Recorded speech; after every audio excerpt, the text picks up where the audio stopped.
Meeting to order. I just want to remind the public of the options for viewing this meeting this afternoon. It can either be viewed here in person, as we all see. It can be on SGTV or on YouTube, and by registering to participate in the Zoom webinar.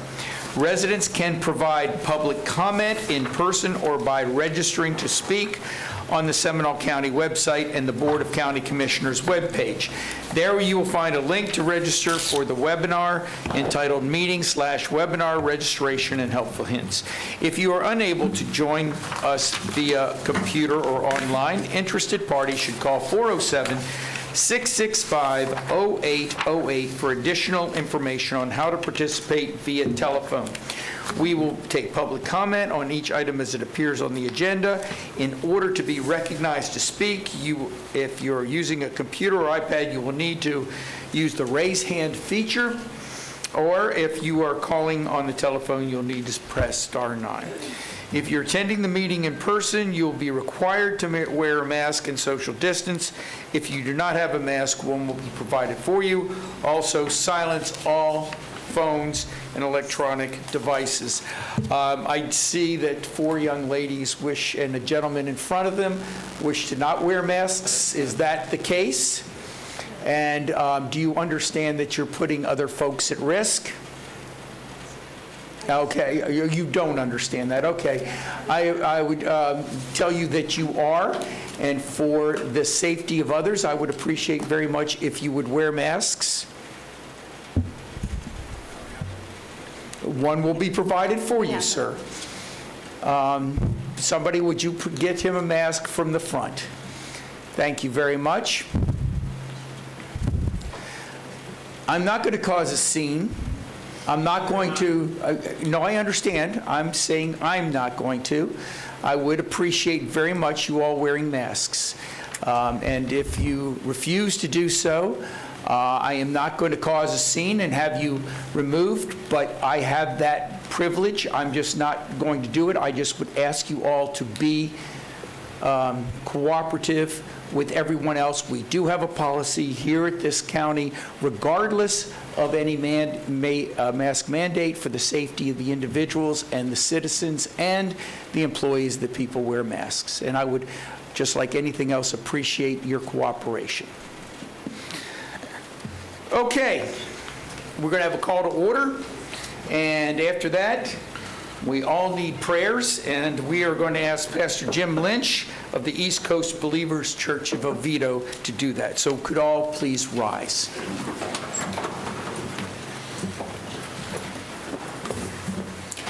Well, if you could all bow your heads with me, I'd appreciate that. Not an easy time to lead, huh? Father, in Jesus' name, we come before you. And I thank you for this Board of Commissioners, for the men and women and their families that they represent, and for all the workers of Seminole County and the people that they represent, Lord. I pray right now your blessing to be upon them, your grace, your mercy. Father, help us to make the decisions that not a lot of people want to make. Help us to work on what is the greater good, Father. Help us to just, when we can't do it in our own strength, Lord, just fill us with your wisdom and with your knowledge, Lord God, so that we can make right decisions based on love, based on your word. And Father, I just pray again, in this trying time of crisis, Lord God, please grant us your wisdom, your knowledge, Father, your know-how, Father. Let us do the things that you wish us to do, Lord God. And again, grant this Board of Commissioners a special grace and dispensation of mercy, Lord God, on their lives for everything that they do. Bless them for taking on the call that no one else wants to take on, but everybody else wants to voice on. Father, they have truly picking up this mantle, and we pray that you would cover them, Lord, with every single blessing that is made available in your word. And we pray these things in the name of Jesus. Amen. Thank you, Pastor. Ms. Wynot, could you come up and lead us in the Pledge of Allegiance? Well, thank you, Commissioner. I pledge allegiance To the flag of the United States of America and to the republic for which it stands, one nation, under God, indivisible, with liberty and justice for all. Thank you very much, Mary Sue. All right, with that, let's move right along. We have two proclamations this afternoon. The first one is a wonderful celebration of the Rotary Club of Sanford and the 100th anniversary. Commissioner Herr, will you do the honors? Yes, fellow commissioners, I move the following proclamation of the Seminole County Board of County Commissioners celebrating the Rotary Club of Sanford's 100th anniversary. Whereas in the year 2021, the Rotary Club of Sanford commemorates 100 years of service to the community of Sanford, Florida, and the world through Rotary International. And whereas Sanford Rotarians have supported not-for-profit organizations in Sanford financially and with volunteer hours. And whereas Sanford Rotarians have supported healthy youth activities, including Sanford Little League Baseball and underwriting Sanford's first municipal swimming pool, provided pediatric equipment for Central Florida Regional Hospital, and funded playground equipment for the Rotary Playground. And whereas, despite restrictions due to the pandemic this past year, the Sanford Rotary's projects included providing trees and irrigation for Judy's Pet Rescue, installation of 2 Rotary Little free libraries, and planting a butterfly garden at the Rotary Playground to support crucial food supply pollinators, as well as for the environmental education. And whereas the Sanford Rotary supports Rotary International's efforts to eliminate polio globally, provide clean water in Haiti, supporting the Cleft Palate Surgery Project, and the Bahay Bata Orphanage in Angeles City in the Philippines. Now, therefore, be it proclaimed that the Seminole County Board of County Commissioners does hereby recognize the Rotary Club of Sanford for 100 years of service to the community and to the people of Sanford, Florida, adopted this 13th day, April 2021. Motion and seconded. Any discussion? Seeing none, all in favor say aye. Aye. Opposed?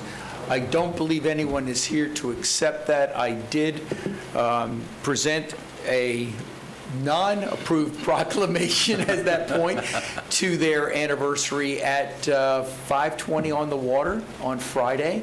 Very well attended. They had some of their presidents all the way back to the 80s that had come back. So once again, that was a very nice presentation, and thank you very much, Commissioner Herr, for doing that. We'll make sure that we get it to the City Manager of Sanford, Mr. Bonaparte, who had asked for it. And now we have a proclamation on the 17th as National Public Safety Telecommunicators Week. And Commissioner Delory, we would appreciate it if you would make that. Thank you, Mr. Chairman. I would like to ask, if you're a first responder, law enforcement, fire, paramedics, or dispatch, would you please stand?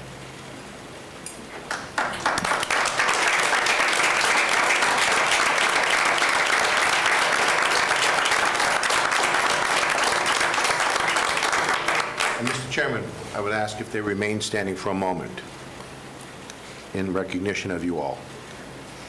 Proclamation of the Seminole County Board of County Commissioners proclaiming April 11th through the 17th, 2021 as National Public Safety Telecommunications Week, Seminole County, Florida. Whereas emergencies can occur at any time that require fire, emergency medical services, and law enforcement. And whereas emergencies occur, the prompt response of firefighters, paramedics, EMTs, and law enforcement is critical to protection of life and the preservation of property.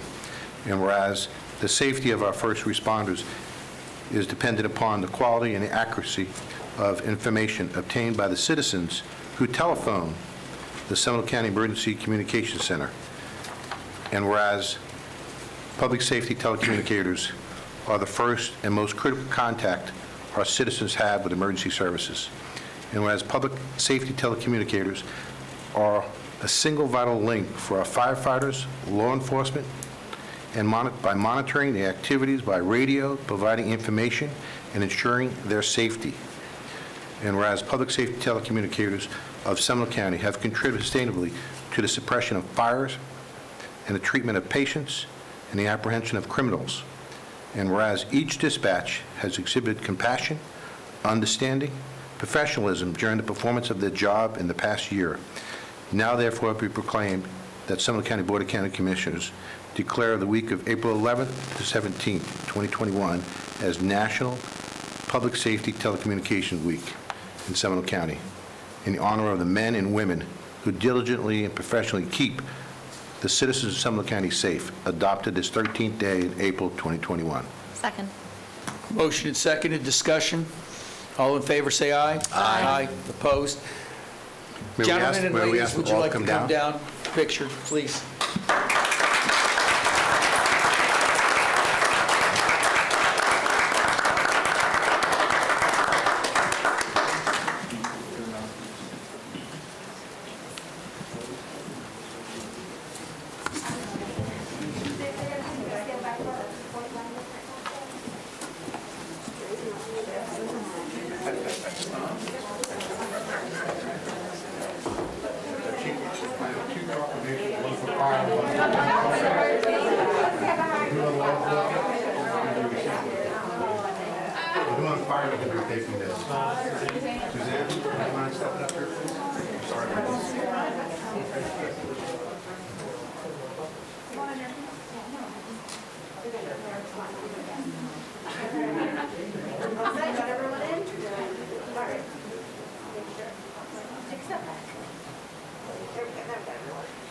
All right, then take it in 3, 2, 1.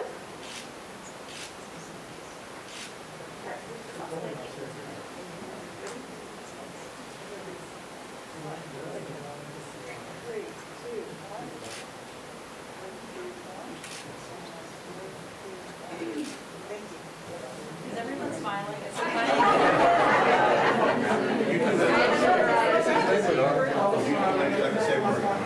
Thank you all. Thank you very much.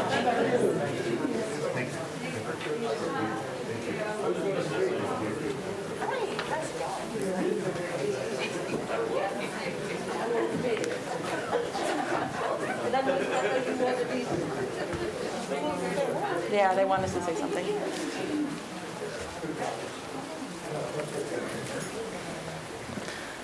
So I'd like to thank the Commission for honoring Telecommunication Week in the county. It's a very special time. My name is Suzanne Ladd. I'm the manager of the Fire Communication Center, and I work with extraordinary people. They do things every day that a lot of people can't even fathom to hear. And they work tirelessly. They sacrifice themselves and their families to come to work, even when they have their worst days at home, and they come in and they help everybody who call into the center and those who are on the radio every day. I'm very proud to be part of the Communication Center, and thank you very much for recognizing us. Thank you, ma'am.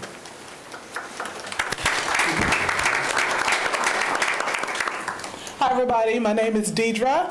I work with Seminole County Sheriff's Office. I'm a communications manager. I'm one of 2 communications manager in a 911 dispatch. And on behalf of Sheriff Dennis Lima and our chief, Chief Purcell, and everyone at the Seminole County Sheriff's Office, thank you for this honor. It's wonderful to be recognized and honored for the things that we do. And even today, I was talking to one of the businesses that sponsored a lunch for us, and I was recalling to them a call that we had where one of our 911 dispatchers, a call taker, she answered the phone. The young man said he was on the railroad tracks and he was waiting for a train to come because he wanted to commit suicide, and he wanted to go be with his grandfather. And we quickly found his location. He didn't know where he was. Using resources, Rapid SOS, we found his location, and the deputy responded and made contact with him, while another dispatcher called the railroad, the train company, to tell them to stop the train that was only 6 minutes away. And that's the type of calls that we get, and that's the type of people that we work with. They're dedicated, they're impressive, they're professional, and I am thankful and blessed to be able to be a part of that type of teamwork and that type of industry. And those are the things that we do, and we appreciate you honoring us. Thank you, ma'am.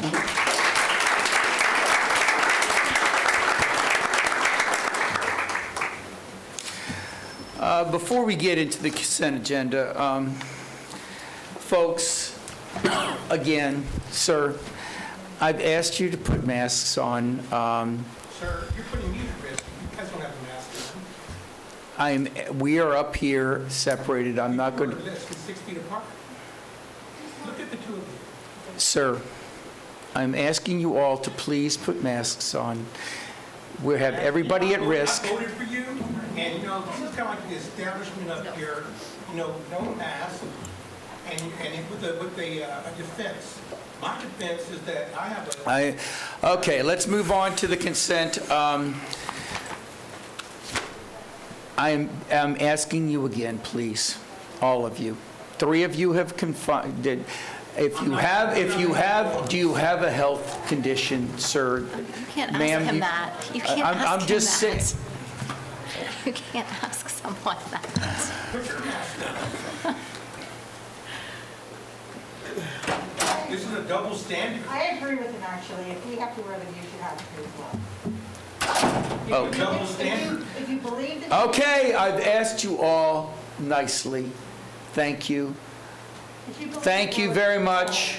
Thank you very much. We have this separate, thank you very much. All right, moving on to the consent agenda. We have, as everybody knows, public comment time on proposition will be 3 minutes for individuals and 6 minutes for group representatives. The right to be heard during quasi-judicial hearings is governed by Florida law. The public will be provided the opportunity to be heard on non-agenda matters at the end of the meeting. Proper decorum will be observed. I have consent items 6 through 19, which includes the proclamation of the Denim Day that was requested by Commissioner Herr. Is there any discussion on the consent agenda items? Does anybody want any taken off? Mr. Chairman, move to approve item number 6 through 19 as presented. Second. There's a motion and second. However, I will give the chance for the anybody in the audience here in the chambers that wishes to talk on any of those, 6 through 19. Seeing none, is there anybody, Clint, in cyberspace that wishes to talk on them? No, sir. Thank you very much. Is there any debate? Seeing none, all in favor say aye. Aye. Opposed? Passes unanimously. Number 20, item number 20, 6 through 19 is passed. Item number 20, county attorney agenda item. Yes, sir. For the record, Paul Chipok, Deputy County Attorney. Item number 20 is a resolution of the Board of County Commissioners approving solely for the limited purposes of Section 147F of the Internal Revenue Code, the issuance of Seminole County Industrial Development Authority of not to exceed $8.5 million of its educational facility revenue bonds for the Orangewood Christian School project for the purpose of financing the cost of acquisition, rehabilitation, and equipment of educational facility project described in the resolution, funding any necessary capitalized interest and funding any necessary reserves and paying the costs of the issuing of bonds, which is located in the county. This has been run past our outside bond counsel, John Stokes, who helped prepare the resolution. There is no exposure to Seminole County on this item at all from a funding standpoint. If there's any questions. Is there any questions? Mr. Chairman, move to approve the Orangewood Christian School Educational Facility Bond, revenue bonds as presented here. Is there a second? Second. Motion and seconded. Is there discussion? All in favor say aye. Aye. Opposed? Passes unanimously. Thank you very much. On the regular schedule, we have the agenda. We have the Wekiva Island Fall Festival for both Saturday, the 30th of October, and Saturday, November 6th. Mary Robinson, do you wish to say anything about this, please? Yes, sir, as soon as I get my mask and caught out of my glasses. Mary Robinson, Planning and Development. Item 21 on your agenda is a request for a special event permit for the Wekiva Island Fall Fest located at 1014 Miami Springs Drive. The event is scheduled for Saturday, October 30th and Saturday, November 6th. Both functions will be between the hours of 8 a.m. and 11 p.m. The total of the special event will be 4 days. The estimated attendance is 395 guests. The event will include a Halloween costume contest and a big green egg cooking demonstration. A bullhorn or microphone will also be used to announce the winners of each of the contests. The permit in your agenda includes findings and condition of approval. We're recommending that the board approve the special event for Wekiva Island Fall Fest 2021. Thank you, Mary. I just want to clear up, it says 2 days on Saturday, the 30th, and 2 days on Sunday, but you said 4 days. So is it Saturday, Sunday, or Friday, Saturday? I think it's Saturday, Sunday, right? 2 days. Just 2 days. It's just My 2 mistake. days. Okay. 2 days, yeah. I just wanted to make sure we clarified that, and it's still the 395, the same number of people that we require. Yes. All the electronic noise will be going facing the river. This, and again, this would now complete all of the dates, or do we still have, Mary's saying no. I think she might have another date. Mary still might have another date going. Yeah, sometime this summer? Yeah. Okay. They're still putting that together. Everybody understands this request. Is there any discussion or questions? No. Seeing none, is there a motion? It's my district. I would just suggest that we allow this. So moved. Second. Motion and seconded, Her and Lockhart. Any further discussion? Seeing none. Anybody, all in favor, say aye. Aye. Opposed? And I'm sorry, I was going to drop it right in the middle, but just to make sure, Clint, was there anybody that wished to speak on that item? No, sir. And the previous item also, correct? Correct. Thank you very much. All right, congratulations, Mary Sue. Mr. Chairman, Yes. I have a question for Ms. Weinlaw, since we have her here. I believe Earth Day is the 22nd of April, correct? It is. And you have an event, We do. which is? Well, they're going to be videoing Bill on probably Facebook Live and Instagram talking about Earth Day, and they will have Otis, the otter. Tooting and- Otter. Tooting Otter. Okay. And I'll help you out here. The puppeteer is actually one of Jim Henson's puppeteers. One of the first time we've actually had this in Seminole County, and I think having a person from the Muppets here is pretty significant, and I just wanted to make sure That's that... for Bo. It's pretty cool. He was there last year, too. There So it's are no cool. people from the Muppets. Oh, yes, there are. Now, this is... There's this people is- behind them.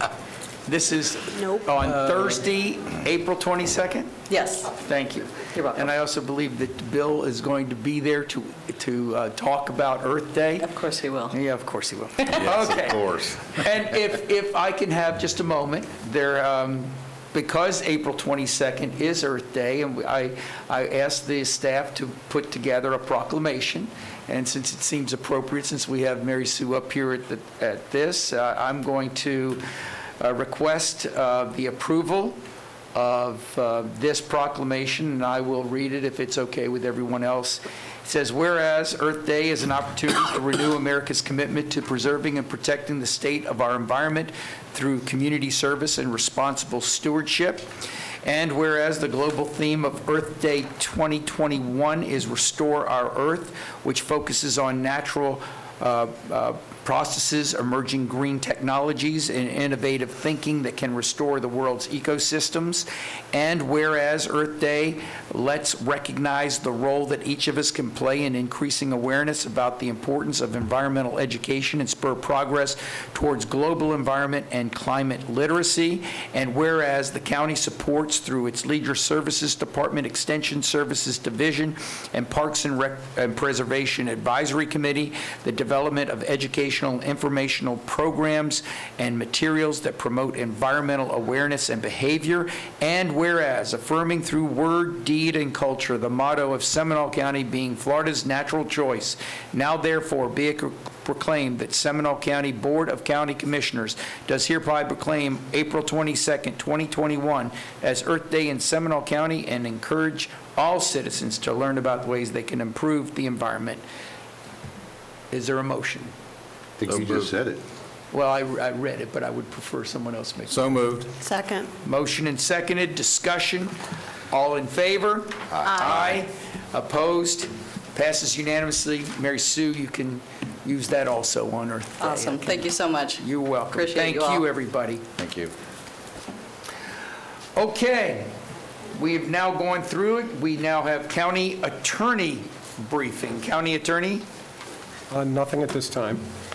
Well, county attorney, I was either going to bring this up on future agenda Okay. items, Well- on your item, or I see that Lynn is going to maybe I do it. stand corrected. Assistant County, or Deputy County Attorney Lynn Porter-Paul. And I think this was on a settlement request. Yes, Chairman and Commissioners. For the record, Lynn Porter Carlton, Deputy County Attorney. As each of you know, the county received a settlement proposal from the attorney for River Cross Land Company. We are defending the county in litigation in both federal and state court involving those plaintiffs. We provided that settlement offer to each of you beginning of this month, and as you know, under Section 286.011, subsection 8, the board has the option to have a closed session, a closed attorney-client session with us. Your legal counsel, myself, Brian Applegate, and Todd Norman would attend.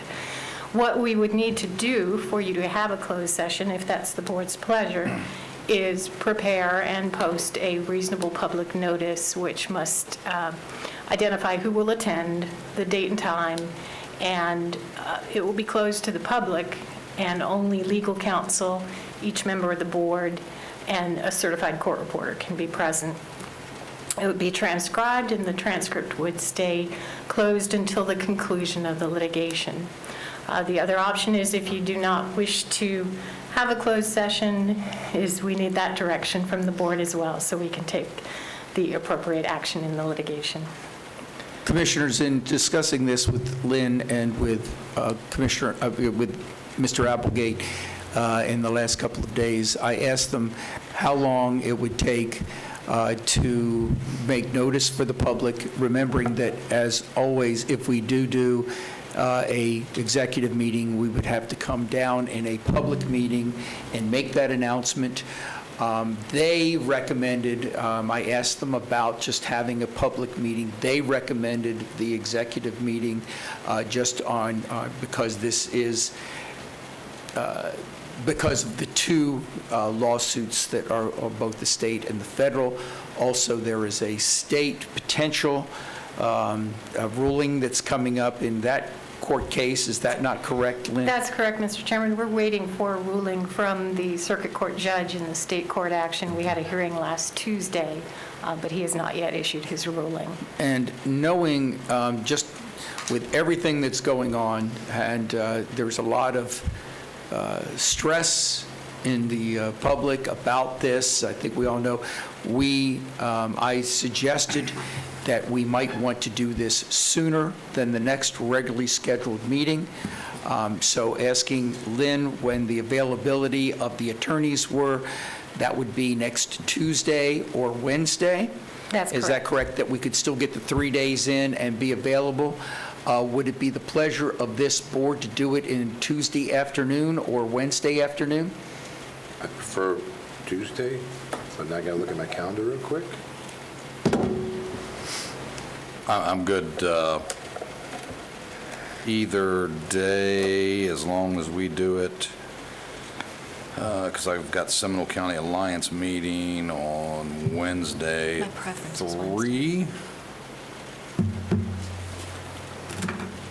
Pick it. Okay, I mean, think all sooner of the us have better, I read think. this and have had briefings on it. Does Wednesday at 4 o'clock? Works. I Everybody? would be missing the Port Authority meeting, but would suggest that this would Is trump that on Wednesday? I thought that was on, the It Port is on Authority would be on Wednesday. Wednesday? At 4 o'clock. Okay, 4 o'clock, everybody? Commissioner Zimbauer? I'll forego my obligations as a board member on my commitment. I agree, this is probably more important. I mean, as far as I'm concerned, you can bring it Would you up. prefer 3 o'clock? You can bring it up sooner if you want. 3 o'clock would work.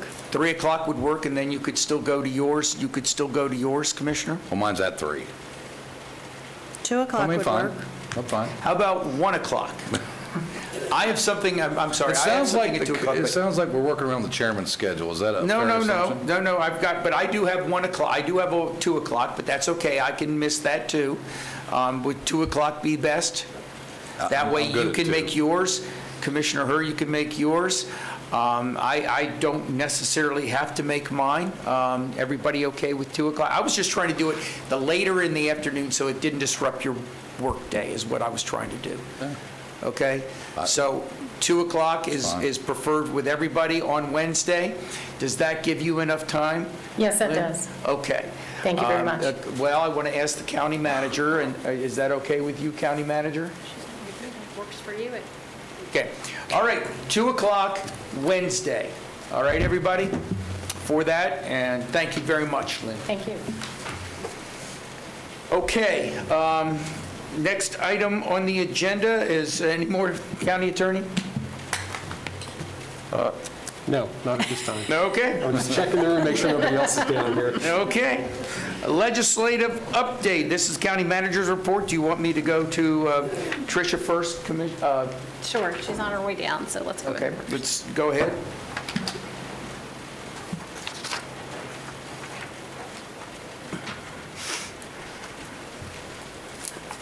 Good afternoon, Chairman and Commissioners. For the record, Tricia Johnson, Deputy County Manager. We are a few weeks from the end of Florida's legislative session, regular session, I should say, and it appears that the joint conference on the General Appropriations Act will begin next week. Currently, we have $250,000 in the Senate appropriations bill for the Little Wekiva Restoration Project. Originally, that was allocated in the Senate bill for Lake Jessup.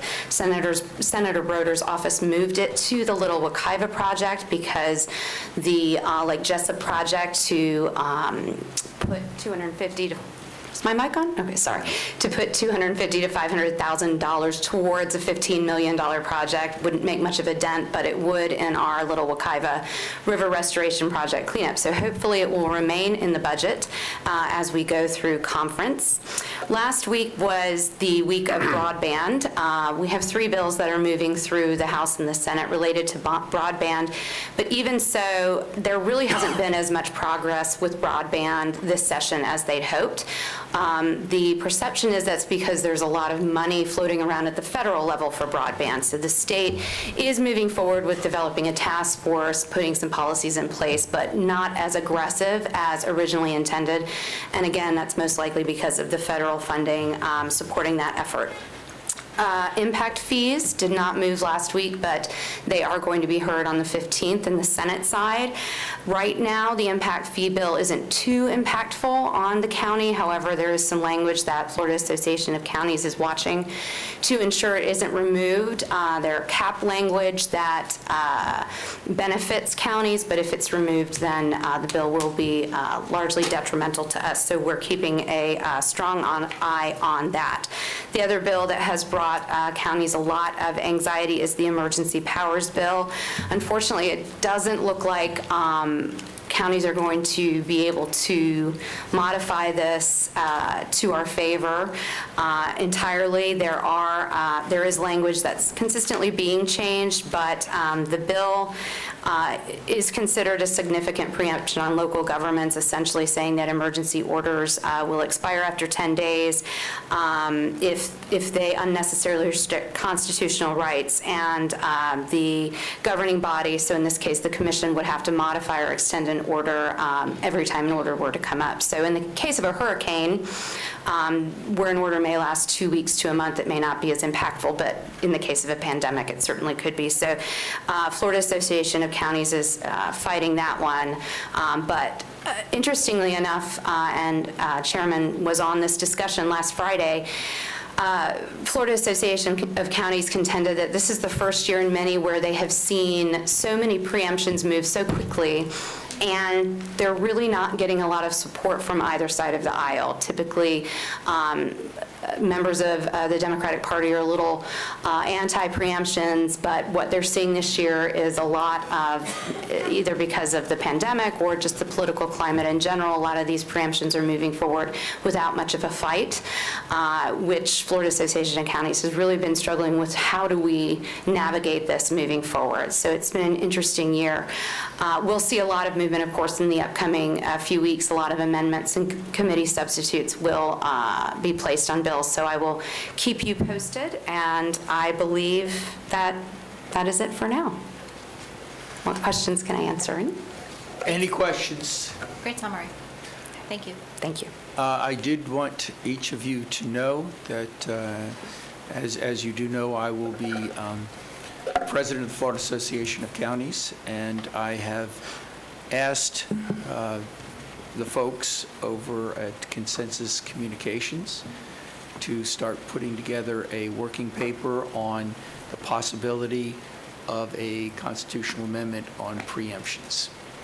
So nothing to say other than that. No decisions clearly have been made. No numbers have been put on paper. Just the thought of putting together a potential game plan with finances as to what that would do. I will tell you, however, that it is a rather broad consensus that if it got on the ballot, that it would easily pass. But that's another story, and that's not something that anybody, that's very premature, but it is something that we've just started talking about. Okay. And yes, Ms. Johnson, as you've said, this has been the year of the preemption, no matter what it is and how it is. So, but we shall see what happens over the next couple of weeks. Thank you very much. Okay. County Manager, I believe that you have some things you want to talk about. Do you have some things I want to talk about? Get this to share with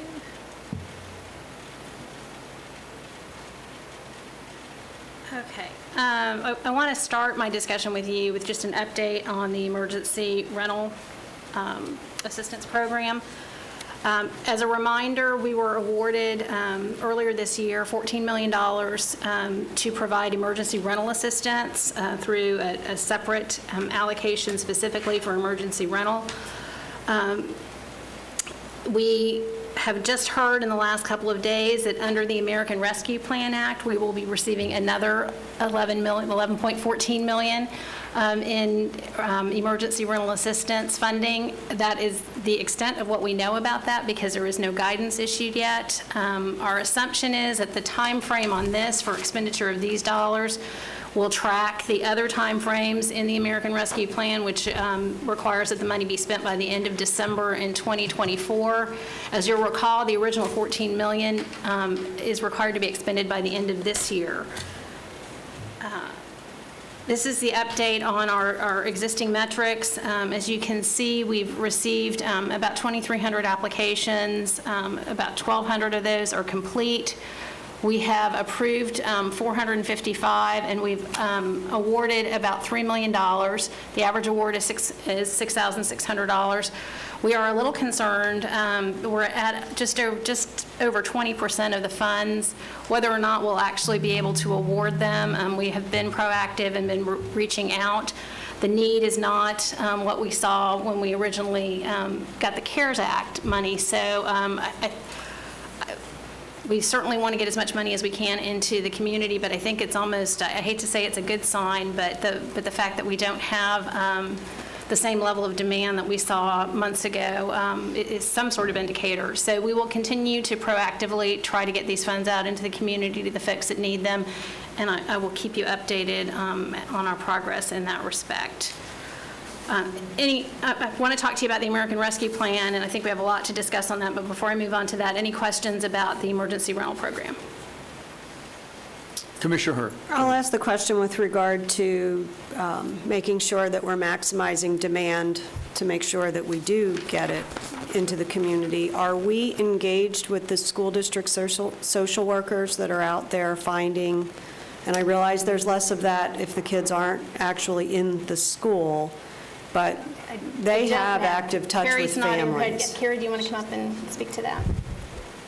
Well, I'm glad you brought that up because actually it was a topic of conversation at the Public Safety Coordinating Council meeting this last week. And Allison, if you got a lot of emails, that's my fault. I gave everyone your email address because there are other agencies in the county who really are interested in having this information in their toolbox. So. Absolutely. Good afternoon, Commissioners. For the record, Carrie Longsworth, Community Assistance Division Manager. We actually are reaching out to Finn. We've let them know the Families in Need program with the school board to let them know that we do have these funds available. We are trying to re-engage some of our nonprofit partners as well. We have sent out a blast to all of our agencies that normally are funded by us that are partnering with us to try and push that out. We've also been in some early talks with the Sheriff's Office to look at maybe providing some information to some of their employees to see if they can get that word out into the community to some of their family service officers as well. Thank you. A suggestion, if you haven't already talked with folks at, oh, now I'm going to blank on the name. I'm looking at her face in the Zoom. The used to be 4C. Oh, the Early Learning Coalition? Yes. Jennifer Grant? No. Gosh. I don't know. I'll email you. Okay. I'm so sorry. Okay, I thought I was going to be able to recall it, and I wasn't. Okay. Thank you. Yeah. Any further questions? Okay, the American Rescue Plan.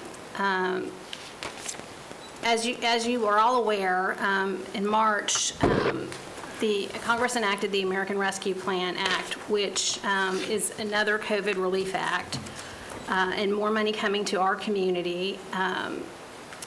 The eligible uses are anything related to COVID response.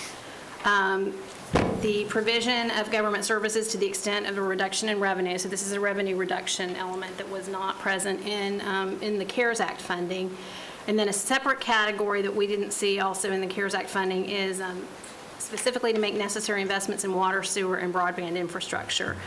The respond to the public health emergency with respect to COVID-19 is very broad and somewhat vague, and we have, even though the legislation was passed in March, we have yet to receive any guidance from the Treasury Department on specifically what that means and with more details on exactly how we can apply those funds to our community's needs.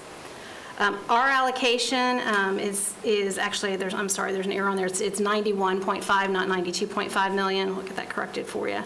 The municipalities are also receiving funding. Again, another difference between the CARES Act and the rescue plan. I've detailed out here for you the funding that each of the cities will receive. Their funding in conjunction with the funding that the county will receive is $181 million, almost $182 million to this community. We expect the funds will be distributed directly to the county in two phases. The first 50% of the money we expect to be here sometime next month, and then the second tranche, as they're referring to it, is we will receive that no sooner than 12 months after the first allocation.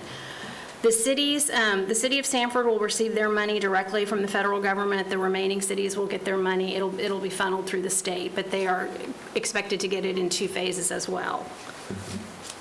The covered period, we can use these funds for any expense occurring beginning March 3rd of this year through December 31st of 2024. We have to have these funds expended by the end of December in 2024. So we've got more time with these dollars than we had with the CARES Act funds, which will give us a little more time, which I guess is a good thing, to talk about how we want to spend these dollars. With the CARES Act money, we had 6 months to get $82 million in the community, so we had sort of this very rapidly put together program, but we have a little more time to decide what we want to do with these funds.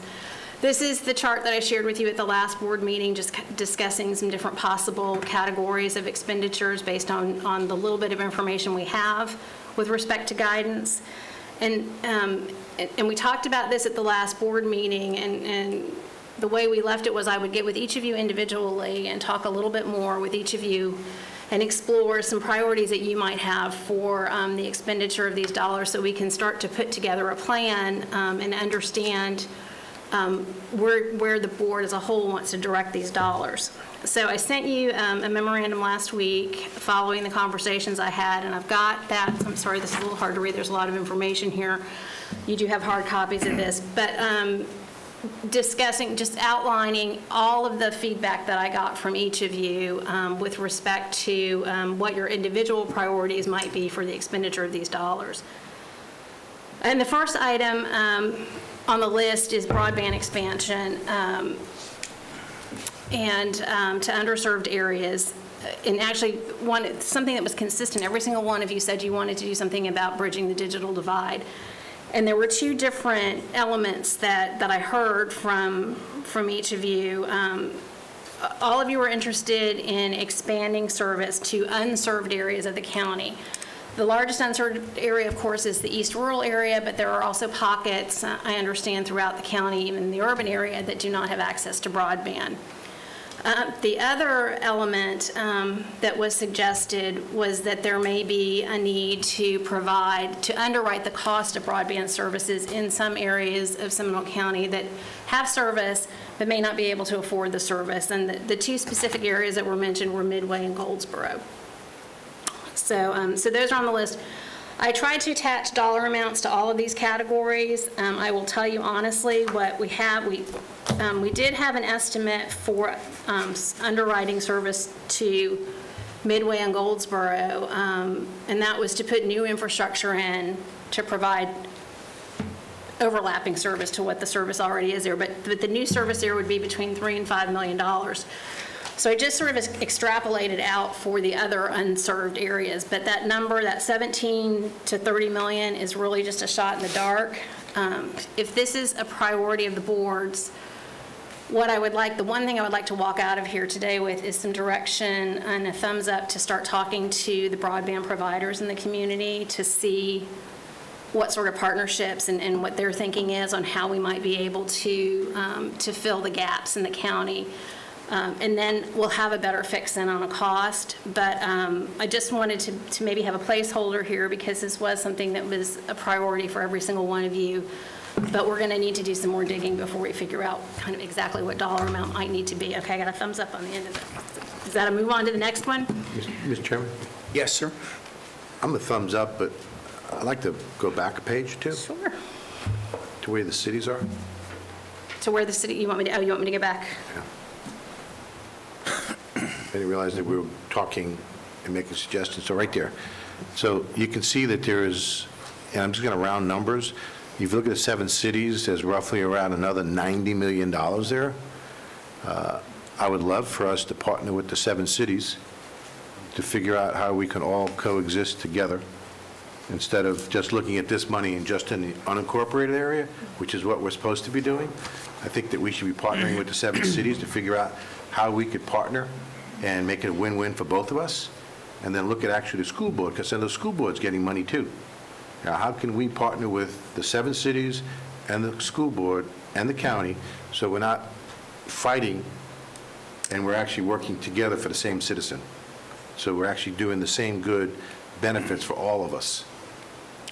And I think the managers, county managers, city managers, school superintendent, they all need to get in a room, however you want to do it, or phone or Zoom or whatever it is that you do, and figure out how you can all work together, because otherwise we just be spending our money just in the county. I want to be a partner with the school board as well as the 7 cities so we can all coexist together. So I do have a meeting scheduled next Monday with all of the city Okay, managers. I don't great. have this, I the didn't know that. superintendent isn't, but I have reached out to them separately. So we will start and we have 2 items to talk about, sales tax and the American Rescue Because I can Plans. tell you, the 90 million is going to go real quick. Yeah. If we're just worrying about the county, Based on our that's list a that we different have issue. today, it's going to go pretty And quick. don't get me wrong. Yeah. Just like with the sales tax, there's city money, there's county money. And I don't want to do that with this money. I want to look at it, the citizens as a whole, for all of Seminole County.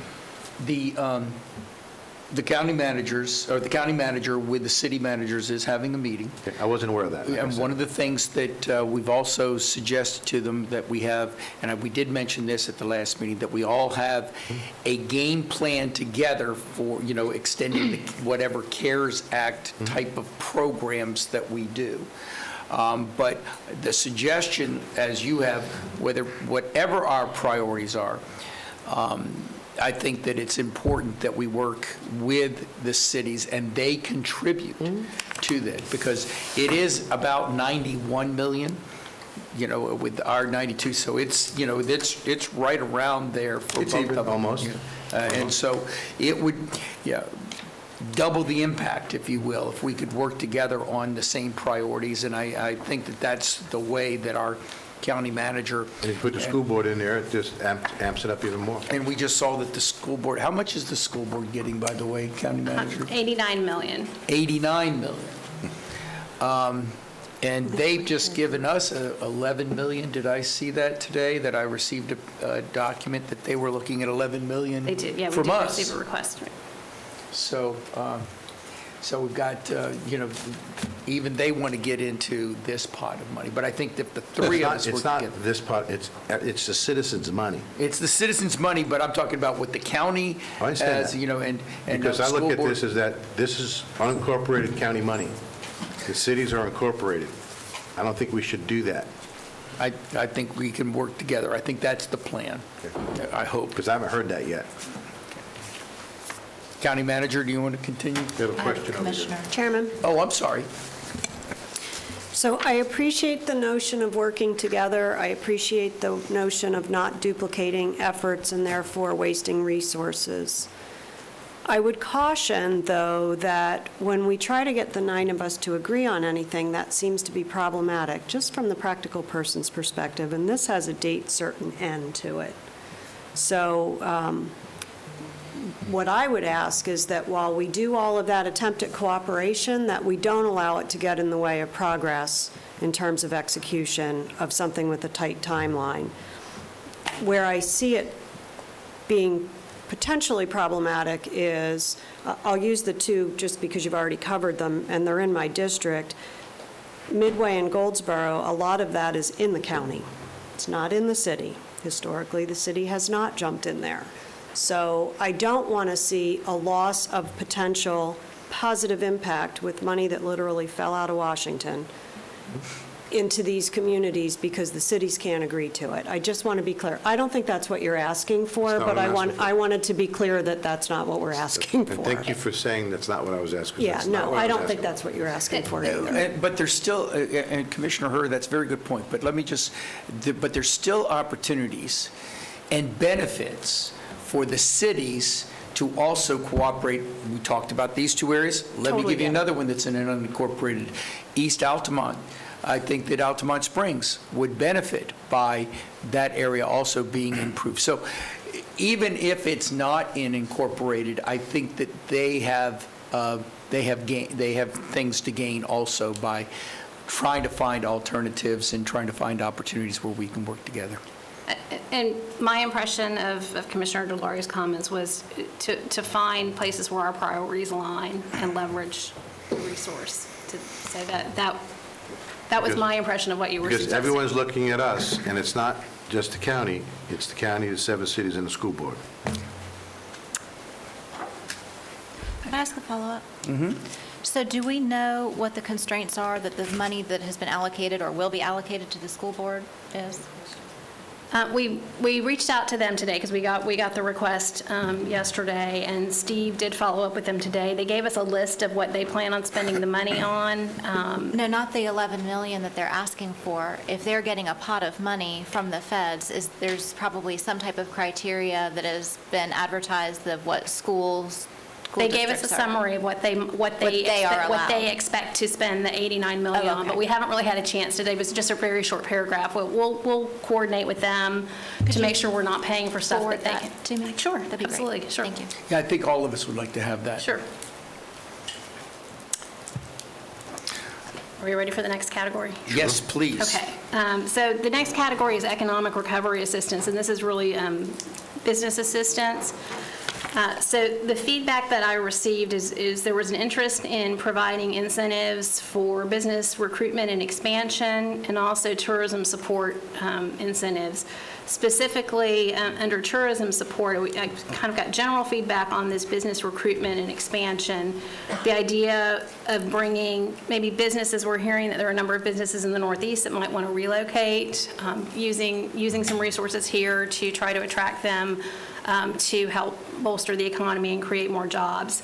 Under the tourism incentives, a specific suggestion was airport incentives to recruit a new carrier, and I didn't realize it, but on the same day that I sent my memo out to you, we received a request from the airport. I put in here $2 to $5 million. Their request came in at $5 million, not specifically for anything. And that was before I sent this out to you. What they want is just a lump sum to be able to use as they need, which I'm relatively certain is not going to meet the federal criteria. But if there's an interest in working with them on incentives, we would be happy to do that. This issue came up a couple of months ago in a meeting that Commissioner Zimbauer and I attended with the airport president and the chairman of their board. And one of the things that I shared with them was that we would need some sort of ability to calculate a return on investment, just like we do on any other economic incentive. So that would be something that I would recommend that you require if you were going to include some funding for that type of incentive. The other suggestion was the construction of soccer fields at the Yankee Lake property as another opportunity to bring more sports tourism to the community. It is property that we already own, and there is a great demand for soccer fields. It may be a good way to partner with our tourism fund for the ongoing maintenance of that facility. So the estimate for that is 12 to 15 million. And then I just put a general support of the hospitality industry because they are still struggling, I think, to recover. So I put just $1 million in there. It wasn't really something that was specifically suggested, but there was a request to put in some dollars for tourism assistance, so we included that. Question about that? Yes. So the hospitality industry, of course, encompasses hotels and restaurants and other supporting types of businesses. What I'm hearing from folks in the restaurant industry isn't that they're struggling, it's that they're struggling to find people who will come to work. And that would be my only concern with incentivizing or trying to incentivize even more people to come here to move their businesses here, which, by the way, they're coming without an incentive now. We are having a hard time finding people who want to work for a paycheck right now, and that concerns me. So if there's some way, I think we need to be honest and shift the dialogue from businesses are hurting. While yes, they have been, that because we are open, businesses are operating, and what they're hurting with is finding people to come and help operate them.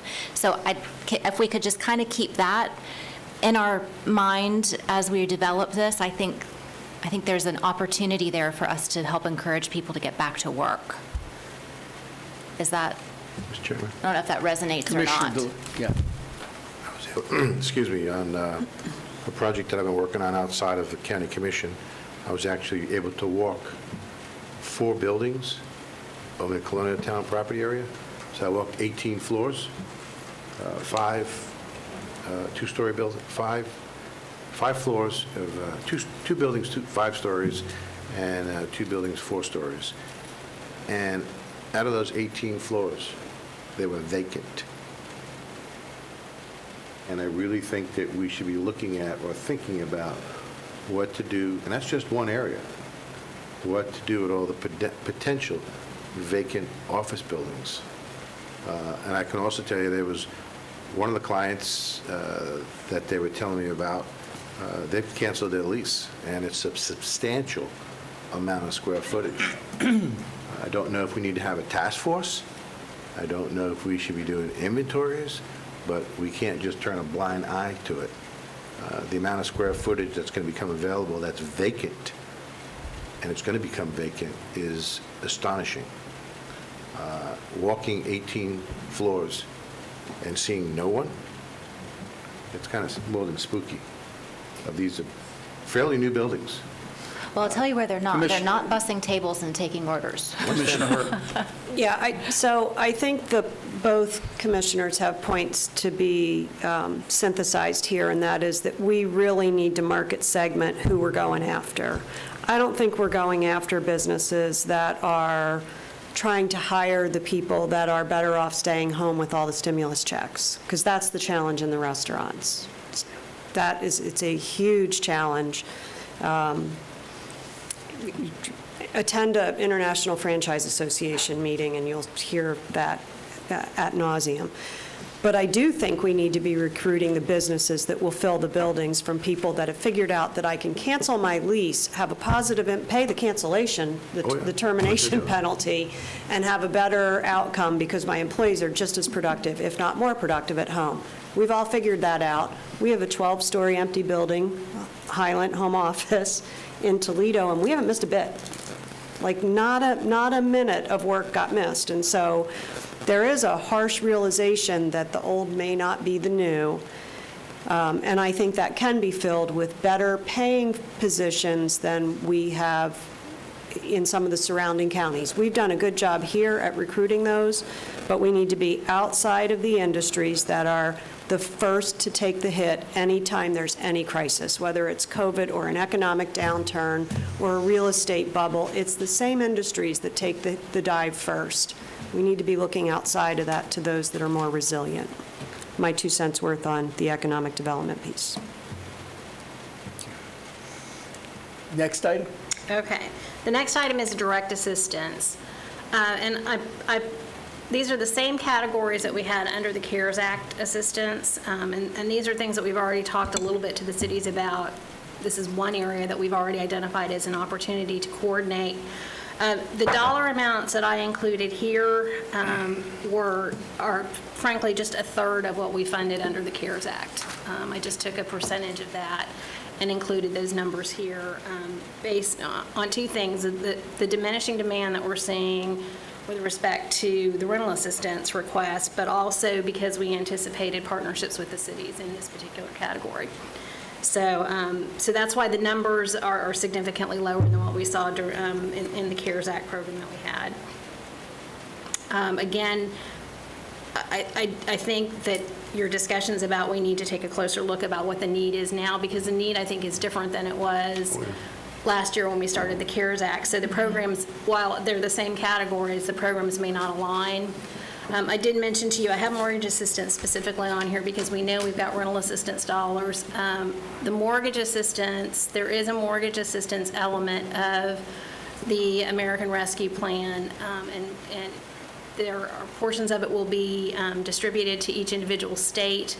My expectation is that that will be further distributed down to the counties through the SHIP program or some other, or home, or one of the other programs. So my anticipation is we will get separate funding for homeowner assistance because there is a specific category in the American Rescue Plan, just as there was for rental assistance, and we've already seen the dollar amounts that we're going to receive on that.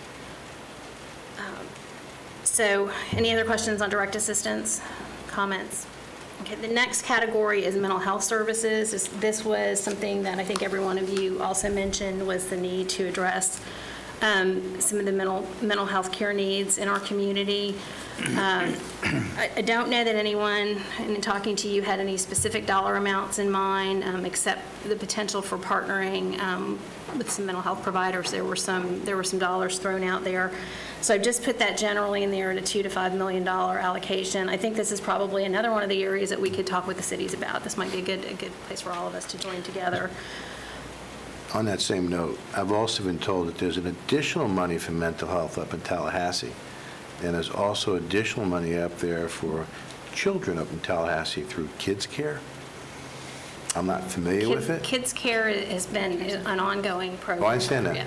But my point that I want to make sure is that we're capitalizing on all existing programs out there. Absolutely. And there's also a separate mental health element of the American Rescue Plan as well. I realize that. That's why I don't want to just talk about the money we're getting. I'm talking about the money that everyone else is getting as well. We should be looking at everything holistically. And Commissioner, I just want you to know that there's also a lot of discussion, broadband, both from the federal and the state that we've talked about. Let me tell you a little bit more about what you just brought up, because one of the things that we're doing now with the Florida Association of Counties, we're working with other associations leaders to see where there's things that we can work together on. We met with the Florida Association of Behavioral Health Providers yesterday and their leadership team, and what you said, they're concerned about, because what they see is, especially in the Senate budget, a real cut at a time when we should be looking at increasing that type of thing. They're looking at cuts, and when we were saying, okay, how can the counties help us, or how can the counties get involved? They were talking about, and this would be very difficult to do with 67 counties, but fulfill the dollars that they might lose in the federal, in the state budget. But more importantly, I think what the message we gave to them is, get your locals to get with the county staff to show us, where real programs that we can do to, support them here in each county. So instead of trying to do it, holistically, you do it, almost at the county level. And so, that is something that's coming. And I think we also got something from the sheriff today about money for that purpose also. So that is the next bullet on this list, is in addition to partnering with mental health providers, I reached out to Lisa, and I know she's here today, Lisa Spriggs, last week, to talk with her about what the sheriff's office needs might be, because we are seeing an increase in the need for domestic violence services and also child protective services, and of course substance abuse has been an issue as well. And they are directly engaged, they being the sheriff's office is directly engaged in those services. So I asked Lisa to give us, and I appreciate her quick turnaround on it, sort of an estimate of what they think their needs might be as related to COVID over the next 3 years. And I shared that with you this morning. And that number came in over the 3 years at $13 million and change. So I'll add that to the list. That was that number. I didn't have the number when I sent this out to you, but that's something that I think that we need to throw into the mix as well. And then I did identify, Commissioner DeLauro, you mentioned other funding sources. I did try to identify some other potential funding sources with respect to mental health, because there is a lot of discussion of that in the American Rescue Plan. Any questions or comments? I think we're good. Go ahead, move along. Okay, then the next category is sustainable homelessness diversion.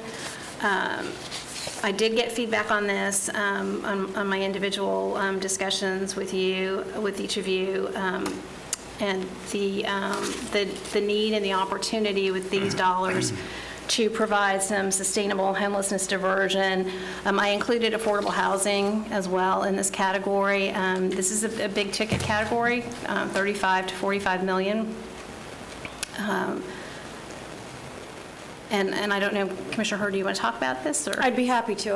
I didn't want to interrupt you. So I have taken a two-prong approach to this. I think that we have an obligation to figure out the homelessness situation well beyond what we've done historically in Seminole County. We have one shelter, for the most part, that has been woefully under-resourced and is now getting back on its feet again due to a phenomenal board that's done a heavy lift. And the two commissioners that sit up here who also invested in that as well. We can take a short-term approach with that and come up with a much smaller number than the number that you're seeing on the screen. And I have that one figured out as well. You can call that $5 million. Or I have asked legal to look into the opportunity to, and Commissioner Zimbauer, this was inspired by your statement in the last meeting, I don't want to give it back, but maybe we don't spend it, we invest it, and in perpetuity use the resource that it generates to fund homelessness, which we historically have not had that resource.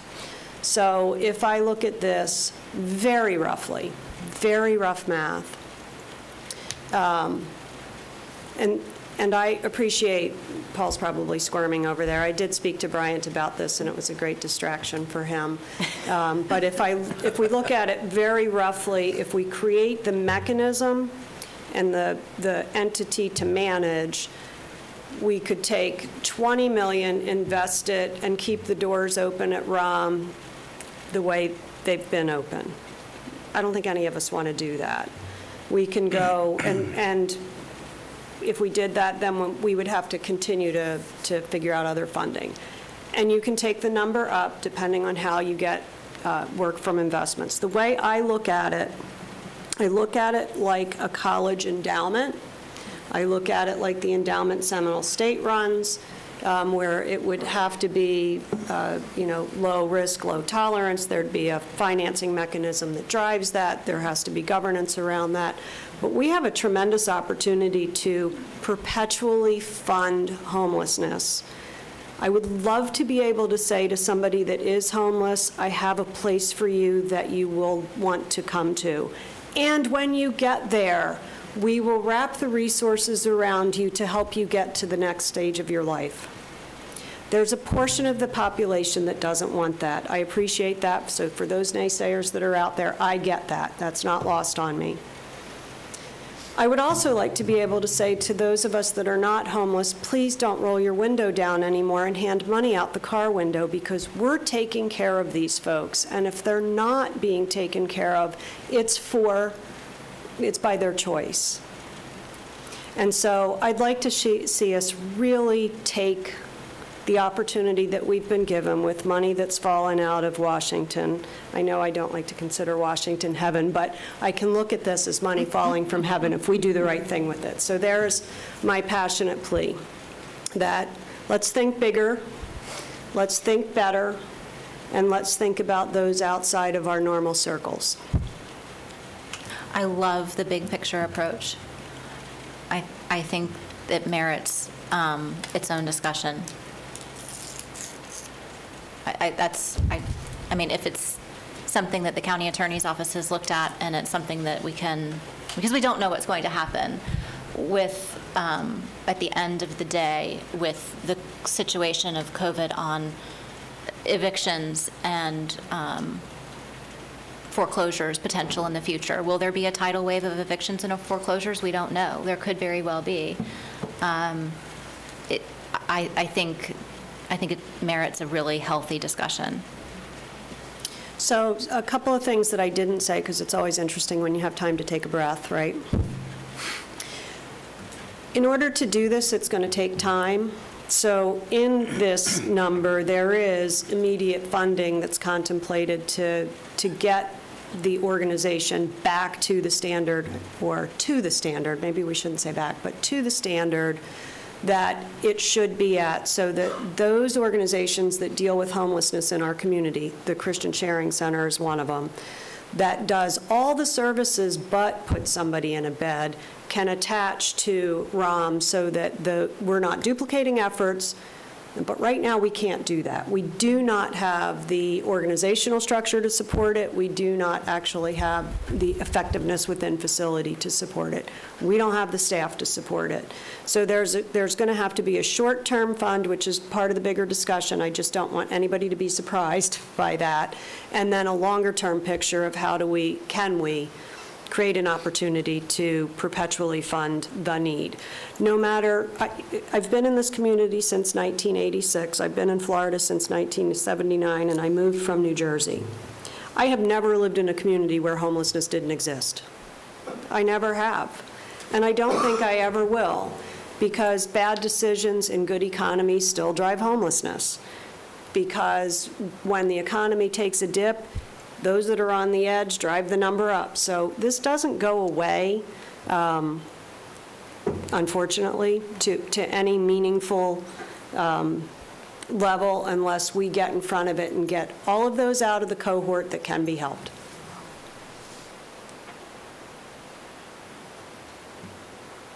I like it. All right. Am I the only one? No. Okay. Nobody else said anything. Trying to be judicious with our words. We've got a long way to go. For the record, I have rendered Commissioners Zembauer and Delary speechless. Don't encourage. Okay. Don't encourage. You have it. I'm sure that Commissioner Zembauer could say a lot of things about this if she. So Now's the time to hear them.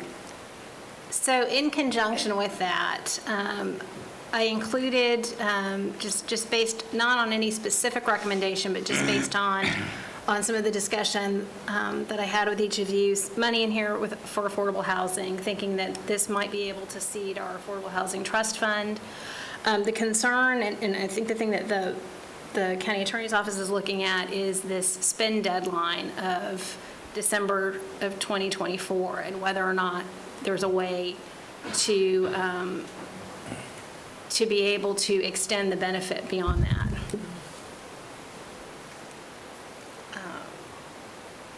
Okay, anything else on this? Nope. Okay, all right. The next category is communication and virtual service enhancement. You've all expressed an interest in website upgrade. And I have also heard an interest in expanding the virtual services that we've started to really explore much more robustly as part of COVID. These are certainly COVID-related expenses. And you've all talked about these expenses, although a couple of you specifically mentioned that these might be good candidates for American Rescue Plan dollars. Madam Chairman, Mr. Chairman, when you say virtual services upgrade, define that. Things like, we've started doing virtual building inspections. So being able to build on those kind of services so that people, we can just want provide services. clarification, That that's kind of, Because I look at it somewhere differently, but that's okay. The virtual services, great. If it's legal, do it. we're going to try to stay legal on everything. Our webpage, Our webpage should be legal. that is, but I'm just saying that would be part of that. Yes, yes, absolutely.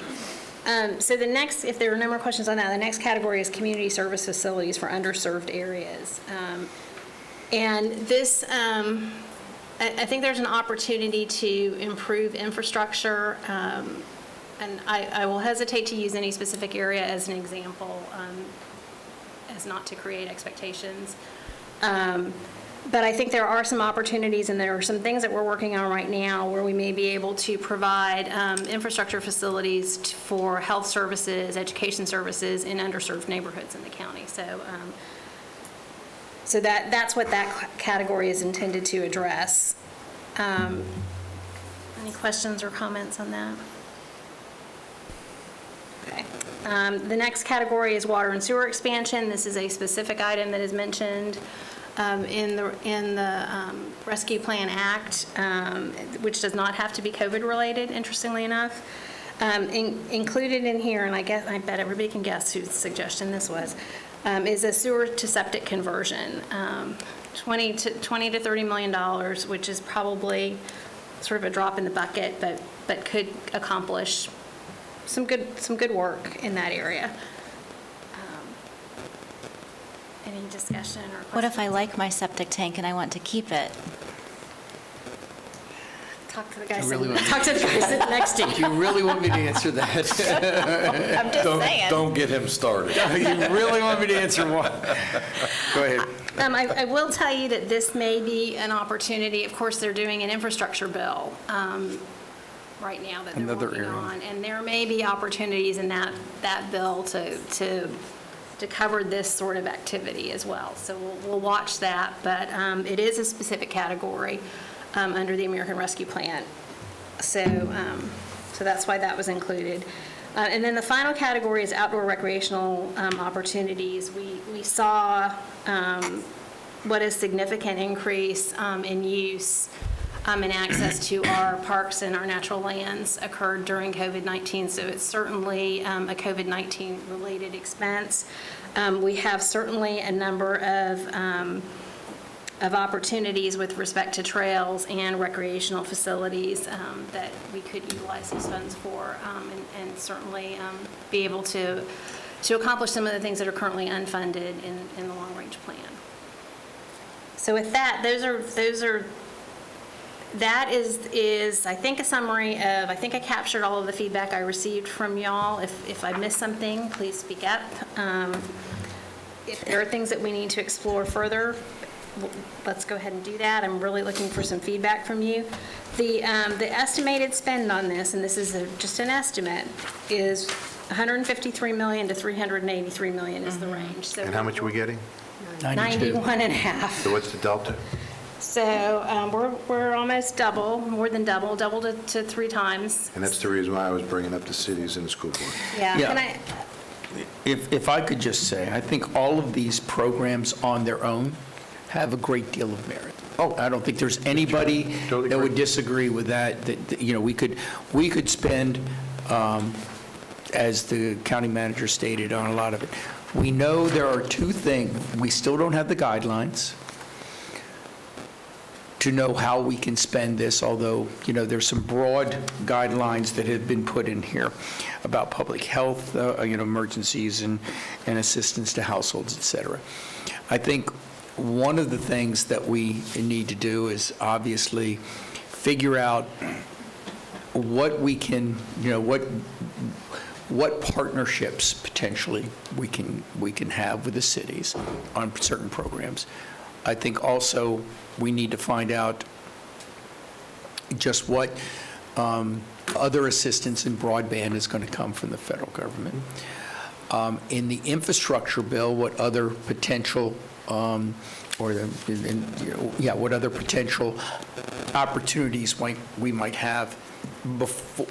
I think that so all of those are still up in the air and difficult to really pinpoint, but I think the county manager has outlined this, you know, in a very strategic way. I would love to see us be able to do a good deal or a lot of things and start in the process. Remember, anything that we do potentially, that frees up some money that we could also put into this in other areas. And so where the best bang for the buck we can get is where I'm looking at. The outdoor recreation, obviously, we saw a 690% increase. That's something we have to, as we talked about at our retreat, there was, and this proves it, that there's going to be the opportunity from the federal and the state government, if we're prepared, to really upgrade our water and wastewater systems, which is extremely important. We've all said that the website upgrade was important, and that's a small, you know, comparatively speaking, a small hit to this. I think that what Commissioner Herr indicated on looking at a big picture, homeless diversion is something that would be extremely important for long-term, as the others that I've indicated. So I obviously the county manager wants to hear from all of you on this, and that's just a beginning of what I'm going to say. I think all of us will be continuing to talk about the priorities that we want. Does anybody else want to speak up? Commissioner Delory? First of all, I think this list is a good list. I think the county manager did a good job. And I'll even go back to what Andrew Hurst said, even though she thought I was being speechless, I wasn't. I think it's a great idea. It's not my issue. My issue is making sure that we're spending our money and the people's money most effectively.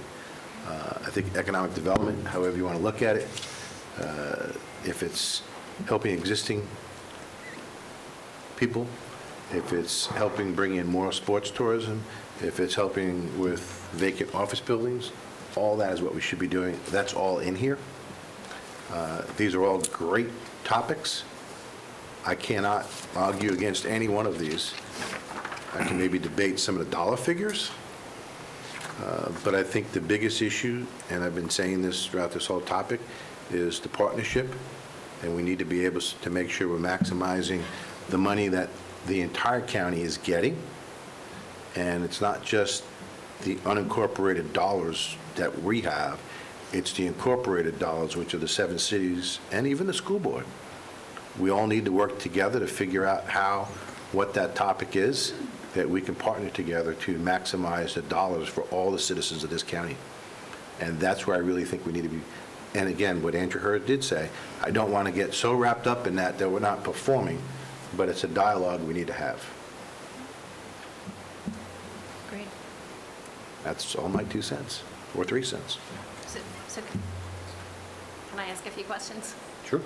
So I would agree that these are all great proposals, but they far exceed the price tag. So is there anything on here that is of less importance or something that we could move maybe to the bottom of the list? If we're able to find funding somewhere else, we would, and you don't have to tell me that today. I want to try to bring you a plan so that you understand where these dollars are going to go.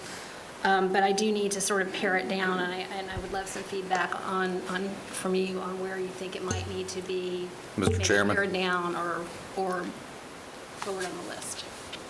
With that inquiry, I would suggest that we try to prioritize any trickle-down effects that the money could actually trickle down through the community in helping one entity, but then, of course, helps others as that unfolds. So I think we should look at that.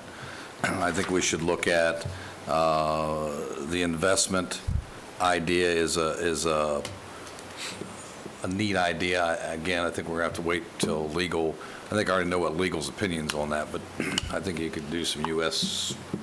savings bonds and earmark it through a 501c3 and call it investment for projects that are already on a list. Maybe they're already partially funded in design, and then we can roll that out from the investments. But I think we should be looking big picture, the most payback, and not necessarily what helps one unique issue. If we can help by default by helping one, then that's what we should do to leverage that.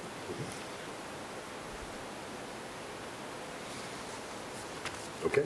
Anything else? That helps. Well, I don't think we answered the question. So I think the question was, is there anything that, as I listened to the discussion, the broadband question, if the feds are thinking about doing something and we think it's coming through another avenue, that one would seem to me that you would wait to see where else it could potentially happen before we did it. So I think we can park that one for a little bit. Yep. It is going to take some time, though, so if we can't do it, we'll park it temporarily while we get a little better feel for what else is happening. And so that brings me to the next idea, is that I actually think we should give you feedback on what we think the adjustment should be on, off, an adjusted dollar amount, in addition to the staging over time. Some of the infrastructure stuff that we have on here could duplicate what other bills are now in the process of doing. And so those should be staged later in the decision-making so that we could drop back and use that for something else that we put in a holding pattern that doesn't happen. I think we're going to have to be that fluid. And then I have one question for you. Do these numbers contemplate potential staffing changes in order to actually get this done in this timeframe? Shouldn't they? Well, they should, and these numbers are 100,000-foot Okay. numbers. Yeah, So broad just, and they were based for numbers. discussion purposes. I really kind of wanted to see where I thought we might be dollar-wise to know, is there wiggle room? And for you to know there isn't wiggle room, and for the community to know there probably isn't wiggle room. We've gotten 3 letters this week already. One of them was solicited, one of them I asked the sheriff to do, but we've been receiving, and I expect that we might see more of that, and having a reality check on really what the needs are versus what money is available is probably a good thing to have. So first of all, I know I got a thumbs up from Commissioner Zembauer, but I just want a head nod from everybody that you're comfortable with us starting to talk to the broadband providers about what we can do to expand. So we'll start that. We'll start making the calls tomorrow on that and get that set up. Could I? Sure. Excuse me.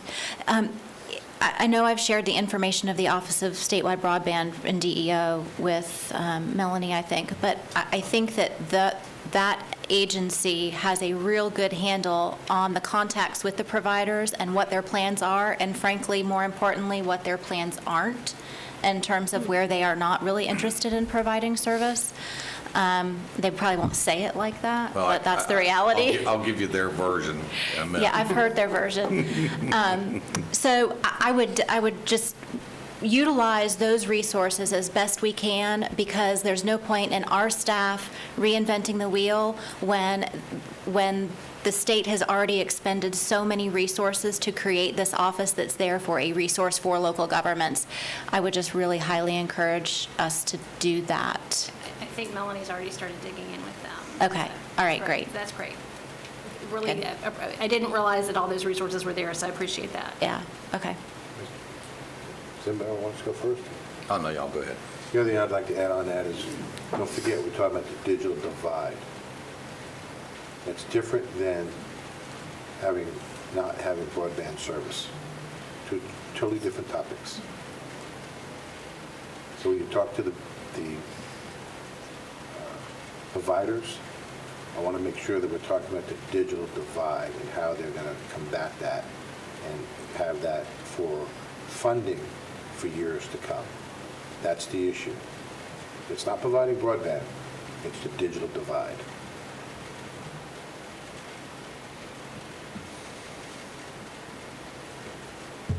Got it. Anything else?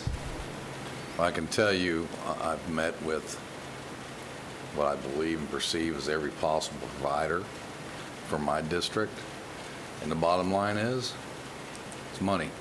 Yeah. They make nothing. They will not invest the infrastructure nor put it in because there's not enough customer base there, number one. And in some of our areas, the customer base simply just can't afford the service. So the private sector is just not going to make that investment without either government subsidies, public-private partnerships, some other carrot to get them to do it. And that's why, I was in Washington 2 years ago asking for money. And we've had grant monies coming out of Washington for broadband in, quote, rural areas. Well, that's rural Nebraska, where there's a farm every 360 acres apart from each other. That's not in East Seminole County. So I agree we should not duplicate and we should not spend money for something that allegedly is coming. But quite frankly, what happens in Washington and what's discussed in Washington rarely ever trickles down to come to fruition in a reasonable time frame. And if it does, many times it's so watered down, it doesn't serve the intended purpose. So although I'm okay looking at what might be coming down, we should rely on our DC lobbyists to do a reality check on that to see what that really means. And there may be a scenario, if the legislation is written in such a fashion, that if we do expend those dollars, it may be reimbursable. So we could actually spend the money that we're getting and then yet be reimbursed to reallocate that to some other program on this list or whatever this board will decide, for what it's worth. I hate to tell this to the county manager, but there's more questions than answers we're going to get today. That's okay. But I This think was that... huge. I mean, getting this list together was great. It was a huge help for staff, so And I want to reiterate what you said. You took numbers, I don't want to say out of the sky, but you really did not, have a clear-cut, how much each one of them would cost. And then you were looking at the total package from each one of these. And I think that there are some focuses that we can really identify in. I will just tell you, Commissioner Zimbauer, that you're absolutely right. With discussions of the broadband providers up in Tallahassee, we're not going to get any help from them. It's, if anything, it's going to come with the infrastructure bill that has been talked about from Washington. County Manager, I don't want to cut this short. Is there anything else that you need to discuss right now? I don't think so. What I will do, though, is circle back with each of you individually to talk about this a little bit more after you've had some time to process it as well. And I think one of the things that we can do is not only, as we've talked about, partnerships, but also really try to focus in and identify where the real needs are in almost each one of these. I think we've all indicated at the retreat that we would love to see that website upgrade. What do we name it? Number two? Number 2 priority is to get the website upgraded. But I mean, that is one thing with a small amount of money comparatively that we know that as soon as we get the money, we want you to start doing. Okay? Mr. Chairman? Yes, sir. It makes sense, and I don't know if it's helpful, but with what direction we have given the county manager, at least for me, it would be helpful to me as we decide to prioritize that list, is maybe put something together after you've done the research that we've asked, is put it in the column of probable, plausible, or impossible. And then we can look at it and go, okay, impossible, get rid of that. Then let's look at the rest of it. Well, and I might add, I think it's a 4th column, and that is potentially solved elsewhere Sure, yeah. to get to your city, Sure. school Right. district, et cetera. Right. Fair enough. Partnerships, everything. Agreed. Okay, County Manager, do you have anything else? No, sir. Thank you. I know I have county attorney report here, but I think we've already covered that. And again, just so everybody's clear, Wednesday, 4/21, 2 o'clock, executive meeting, and then a public meeting after that. Room 3024? Are we doing it here? Probably, yeah. I'm going to let them tell us. Okay. We'll find out, but gives them the 3 days to go ahead and announce it, and then we'll have the public meeting down here afterwards. Okay, just that on the agenda. All right? Got it. Okay. Before we go into future items, why don't we take care of the public comments here? I've got a number of them, and I'm just going to go through Mr. one Chairman? at a time. I actually have a future agenda item that might relate to that. And I was going to let them talk, and then we could go. Okay, go ahead. You want to do yours first? It may negate perhaps the need or change some of the comments. If that's okay? Okay, go right ahead. Go ahead. Okay. So I have an item for a future agenda that's actually 2 parts. And while I understand that this proposal may be too soon for some folks and it may not be soon enough for others, what I do know is that government mandates cannot last forever, either because those of us who are elected to lead remove them, or people frankly simply stop following them. So this item, part 1 of this potential future agenda item that I'm asking for would be a board action item on April 27th to rescind the executive order mandating masks effective Monday, June 7th. And I'd like to explain my rationale for that. The vaccine rollout began in Seminole County for those most vulnerable on December 28th. And then beginning on April 5th, all citizens 18 and older were given access to a vaccine, and 16 years old if it was for Pfizer. To date, we've had over 143,000 Seminole County residents either to initiate or complete their vaccination course, and that's because of the great work of the folks in our emergency management division, along with many in the private sector. and more than 67% of Seminole County citizens age 65 and older have completed or initiated their vaccines. To date, over 30,000 Seminole County residents have contracted COVID-19, and they carry some level of antibodies.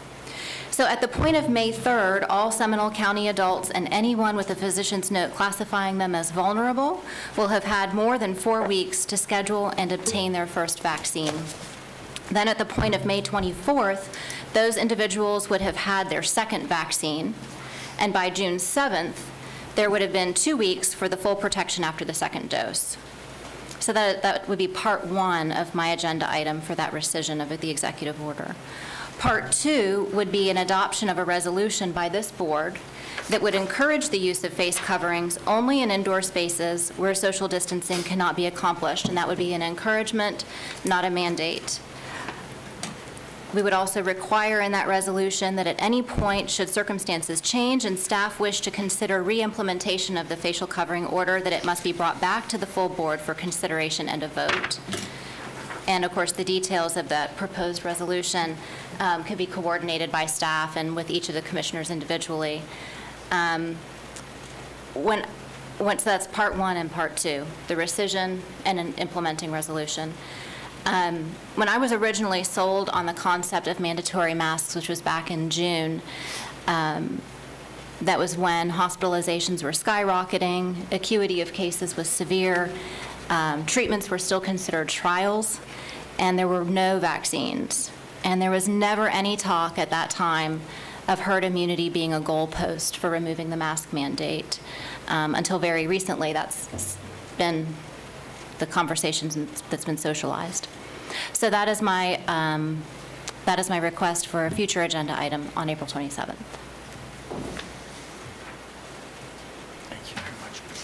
All right, you've heard the request. Is there anyone that wishes to comment?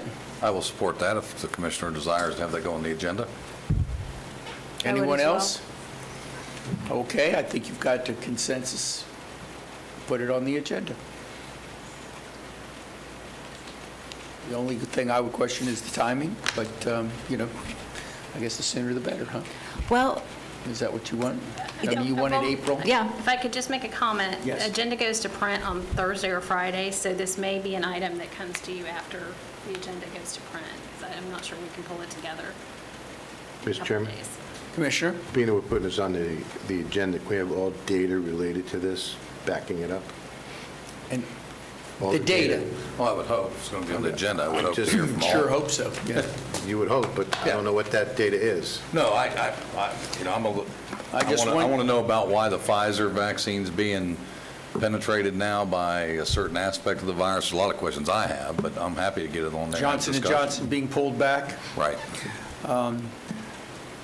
Just one comment from the chair. Don't blame me for another long meeting. That comes with the territory, boss. I don't have a problem with it. I just said, don't blame me. We have some unique issues lately. Okay, other than that, I would like to, does anybody else have any future items since we're talking about Yes. that? If- Go ahead, we'll go right down the list. If that's, Please, no, please I thought we were go going to go to public. A couple things. I know we discussed it. I thought this was going to be on the agenda soon, which is the land development, putting our natural lands into perpetuity and using a mechanism to do that. I know we've all received recommendations from our county attorney in 3 different ways we can do that.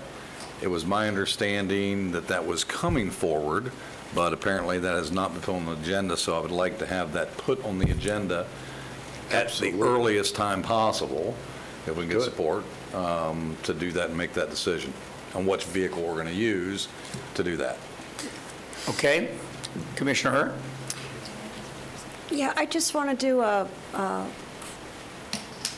form conversation. So when we do things like, say, we want it on the April 27th agenda, but it's already booked up, and we want it as soon as possible, we build these agendas that become extremely difficult to manage, and then we don't want to be here for 14 hours that day. We're not at our best by the 13th hour, possibly a little sooner. So is there leeway in that request that you guys are making? And that's a fair question. Could you do as soon as possible, sends, you know So what to I'm be saying? clear, when I say soon as possible, my expectation is you already have a hopper of things that are moving forward, and as you see fit, The staff is going to as manage. early the as schedule. possible, plug that in. Now, if that's 2 meetings from now or 3 meetings from now, that's okay. This is not a life and death matter. But as soon as possible, meaning as soon as possible. I don't mean that to say, hey, shove everything aside and cram 100 hours of stuff into a 20-hour day. And that's a fair question, because I think our staff does interpret it sometimes to mean that. And then we do find ourselves here for 15, 16 hours at a time going, who did this? So my expectation is, so that we're all clear, if I think it's a really hurried thing, I'm going to say I would like this on the next agenda. When I say as soon as possible, my expectation is within a reasonable time frame, you're going to plug it in, so we're not overloading and we're not pushing other things off and we're not doing that. And if I could also point out, there is a provision in the policies that you adopted last fall for future agenda items. There's a process Yes. for getting items on the agenda. They're supposed to be submitted in advance of the meeting so that everybody has an opportunity to know that's coming up as a future agenda item. It's really the chairman's purview with respect to how those policies are applied, but I don't know that that process has been followed since those procedures have been adopted. I just point that out to you. The board, of course, can direct staff to handle things however it likes, but you did adopt a procedure for future agenda items. And to that. And I've received no requests other than during this time. Go ahead. Yeah, they normally, under the policy, and I don't have it in front of me, but they're to go to the county manager in advance of the meet, that book there. So that we can do research and give all of you a heads up that there is a request for a future agenda item. Yeah, so to that point, during that request that I made during a county commission meeting to endeavor upon that, and had support from my fellow commissioners, was direction to the attorneys to look into it, get that back to us, as well as get it on the agenda. Now, I would argue that the policies that this board adopted and agreed to are not necessarily the chairman's job to interpret or enforce. It should be all of our jobs to make sure that we follow those. It would not be my expectation that one chairman handle those policy and procedures different than the next chairman, or a chairman 2 years from now without a board deciding to change that. But no, I'm happy to follow that. I can get it drafted up tomorrow, send it, submit it, no problem. But I thought it was pretty clear when it first came up. That was my expectation. That was my sales pitch to my fellow commissioners to do this, and let's get it on the agenda. But happy to do that, no problem. Okay, thank you. We're on future agenda items. Commissioner Hurd, did you have anything? I got one more. Oh, I'm sorry. I would like us, when we're talking about the Land Development Code, to look at our code enforcement as part of that Land Development Code, and understanding what areas we may need to clean up or strengthen or bring up to date. I know that's been mentioned a couple times, but I'll make that request appropriately as well. Thank you. I think that was part of the thing, but that's always good to bring back up again. Anything else, Commissioner? No, sir, thank you. Commissioner Mr. Hurd? Chairman, before we leave that item, if you Yes, don't sir. mind, in regards to the natural lands in perpetuity, and forgive me if I'm being a little dense over here, there were 3 various alternatives in there. Correct. And there were pros and cons on each one. So Correct. do you want this back for discussion to determine which direction you want to go, or do we want to do multiple? I all think three? we're going to need to have discussion, because I can't discuss with my fellow Can I commissioners. interject now? Because one of the things I was going to bring up is, the only thing I'm going to bring up is future agenda, and it's really for a work session. And one of the alternatives was charter. And, I mean, we have discussed various changes in the charter. Specifically, we were talking about audits and everything. I think that it's getting to the point that if we're going to do something for the 2022 agenda. We do have the opportunity to do that as a commission. So I was just going to put that as potential charter amendments, which this would be included, and we can also say separate other alternatives there for a work session in the near future, and I'm going to use Commissioner Zimbauer's as soon as possible, that we could put that on an agenda work session item. Okay, thank you. All right, does that satisfy you, County Attorney? Yes, sir. Does that satisfy you, Commissioner Zimbauer? Fine with me, Okay. as long That's as we're why moving that discussion along. That's why I was going to bring it up, because it included, what you were saying, Right. when I was getting there. Sure. Commissioner Delory? Future agenda items? No. Okay, and Commissioner Lockhart has already had hers. I might have another one, you never know. Commissioner, do you have another one, Commissioner? No. I'm kidding. I do. Okay. With that, we're going to move on to, So before we move on, Yes. Chairman, I found this, it's on page 20 and 21, and there is a process that's spelled out in here that I don't think it's incumbent upon this board to do. I think it's incumbent upon us to follow a process that gets built by your office that we execute upon. And so this is about submitting something 15 days in ahead. Like, that request should be coming out. That should be triggered as an auto email that comes out and says, you're 5 days out. This is your deadline. That if we're running an organization to be efficient and not have us fail, which that's not good for the citizens, then we got to build that so it's fail-proof. So I would ask, not for a future agenda item, but for a process to be built around this to help us be successful in getting you to the best possible agenda build that you can get. So are you suggesting that 15 days or 20 days before the agenda, I guess it's 15 days before the meeting, so a certain time before a regular meeting, you want me to send an email to everybody saying, do you have any future agenda items that you want? I don't know that it's you, but I think out of your office, there should be an all-call for the request, just like what we've been doing is an all-call from the chairman to our board members for the request, and we've been following the requests. So if we want to shift the paradigm off of the dais, which is a good idea, into your operation, which would have a more effective board book build and not change, all of the good stuff that we want to happen, I think you guys got to make it happen. It's a great process. This is great. We'd all be better off if we did it. Amen.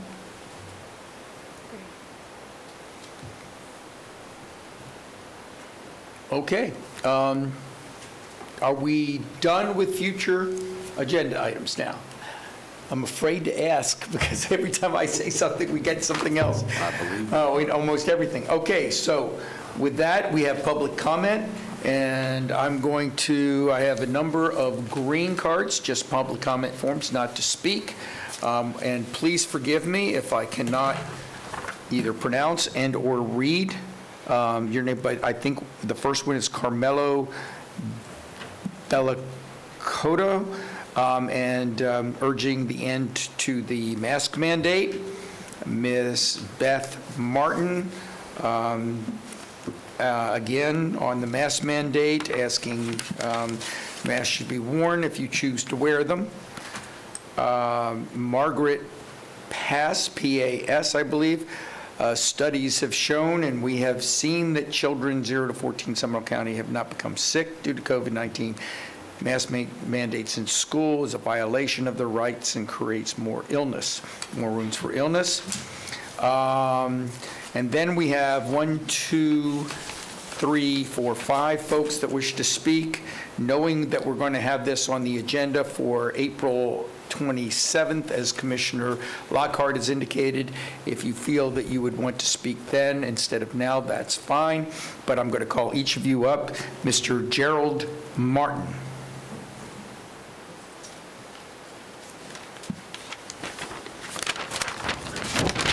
Thank you, Chairman and committee members. When I was a child, my parents would take us on vacation, and we would drive from Texas to Tennessee. And that was in the early 60s.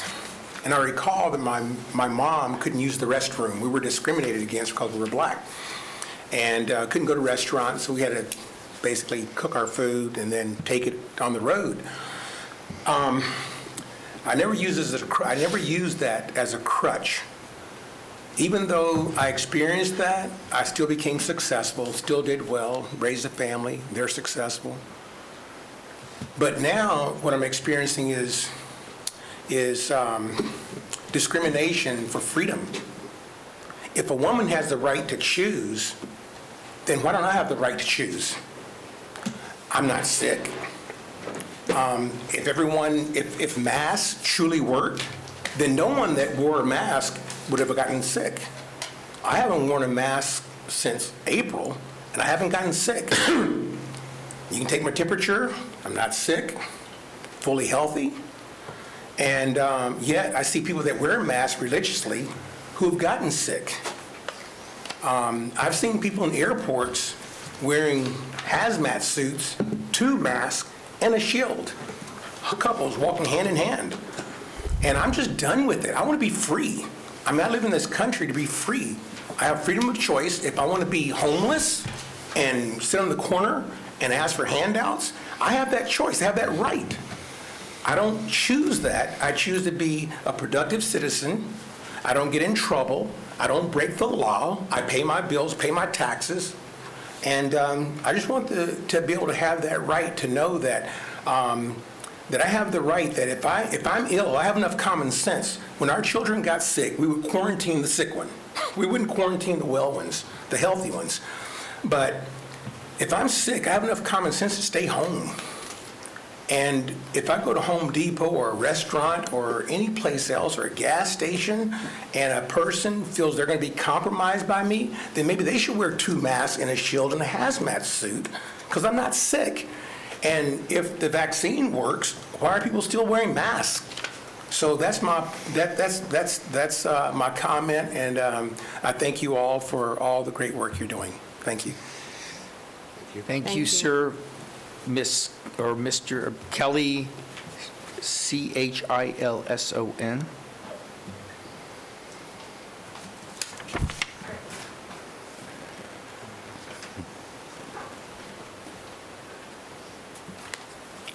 Good afternoon.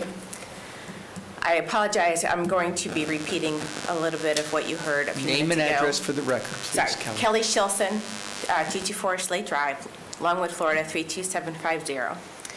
The past few commission meetings, it has been asked exactly what metrics Seminole County used to put the mask mandate in place and what metrics will be used to remove the mask mandate.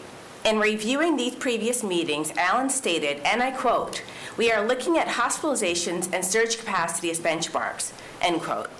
In June of 2020, hospitalizations were at 132. Then the mask mandate went into effect July 1st. By mid-July, hospital count had peaked at 230, and at the time of the next meeting had dipped to 198. Even at these rates, Allen Harris stated the hospital still had surge capacity if needed. There was a total of 3,523 positive cases. As a reminder, it was 15 days to slow the spread so the hospitals would not be overwhelmed. As of April 12, 2021, there are 65, not 230 hospitalizations, which is well below hospitalization capacity. Over 143,000 people have been vaccinated in Seminole County, and most importantly, it is the group of people at the highest risk that have been vaccinated or have had the choice to be vaccinated and have declined. If there is some yet undisclosed need to bridle the rest of society on their behalf, please elucidate with metrics. Otherwise, these measures are unjustified. In Seminole County, we are still under 1% of total population for all deaths for 2019 and 2020, which include COVID. As of last week, according to the Florida Department of Health, there was only 1 person in Seminole County between the ages of 0 and 34 that actually died from COVID-19. What this means is that all of our school-aged children are safe from the virus and free of concerns. These are the people for whom I speak and advocate. As always, it is the people in a society with the least political power who are hurt the most by decisions out of their control. It has been inferred that you do not have control over the Seminole County School Board or their policy. However, clearly they are looking to you to construct their own policies on masks and social distancing. Please don't incorrectly guide them with your executive order as a reason to continue to mask our children, when obviously they are not at risk. In fact, there is a growing body of evidence that the masks are doing more physical and psychological damage than they are preventing, and I doubt that is news. If the teachers are concerned about themselves and don't trust the vaccine, then tell them ivermectin has been proven 100% effective as a prophylaxis. You may consider passing this along to the medical community as well. Bill, I'm almost done. SB 1924 is in the Florida Senate and has the support of the governor. It is intended to limit this power that an unelected official has in the Florida counties.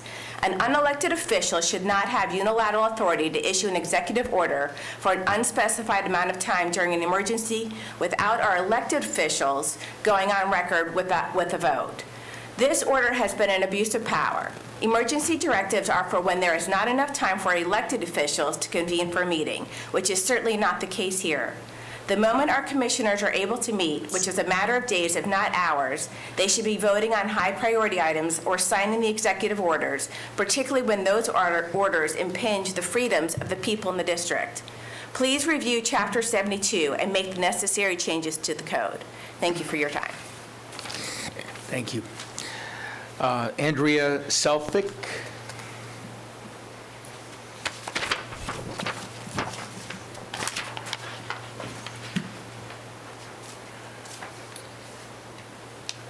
Hi, I'm Andrea Seffick. My address is 107 Wessex Road, Altamont Springs, 32714. Commissioner Constantine started out this meeting stating that anyone not wearing a mask is endangering others. When we indicated that we disagreed, he responded, "Well, you are."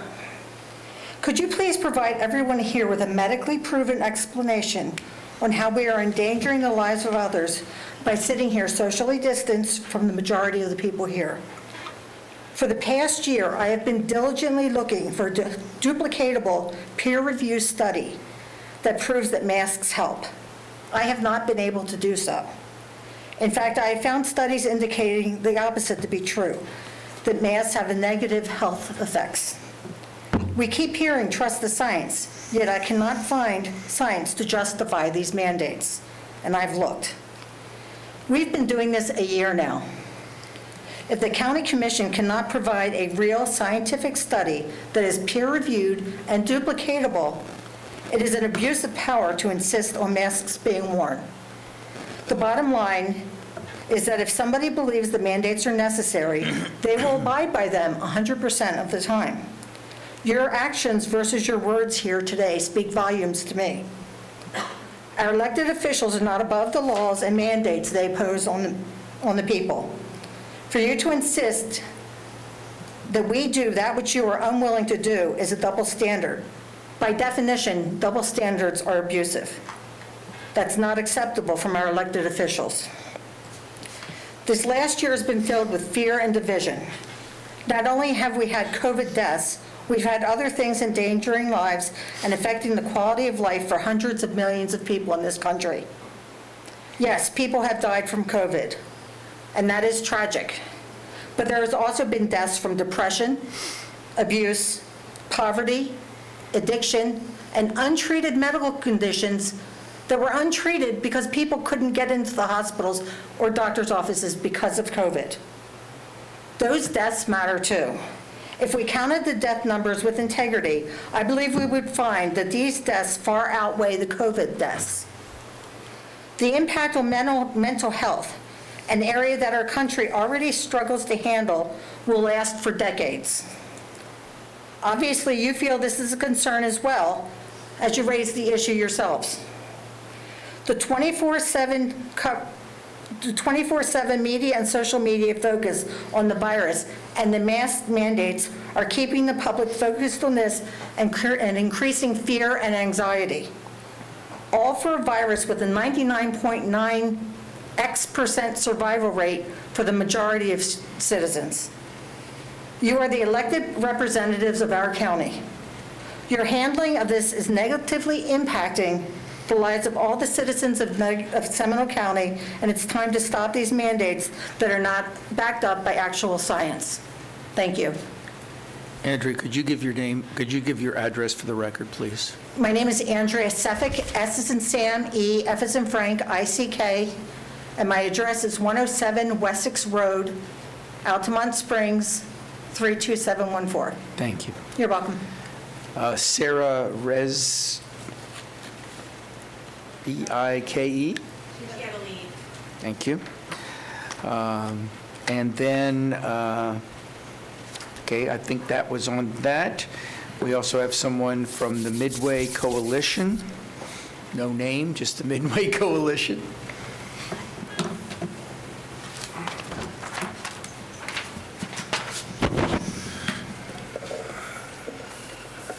Good afternoon, Commissioners, Chairman, to the County Manager and Attorney.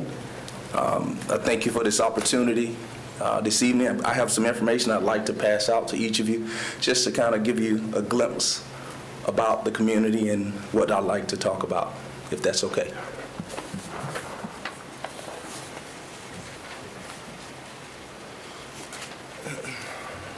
If I missed it, I'm sorry, but name and address for the record, please. Correct. Name Emery Green Jr.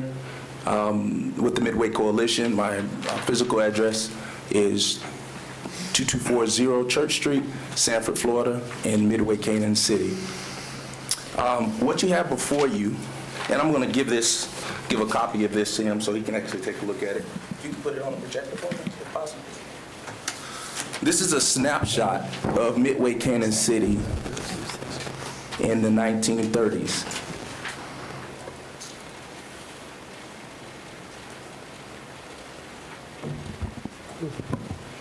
So on the left-hand side, you'll see a large building called Chase & Company.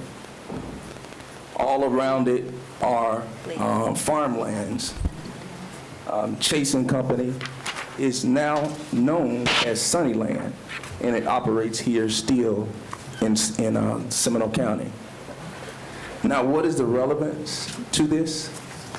The picture on the right-hand side shows the new developments that are currently occupying those farmlands in Midway, Canaan City. And the big building next to the train cars, I'm going to point to it right quick.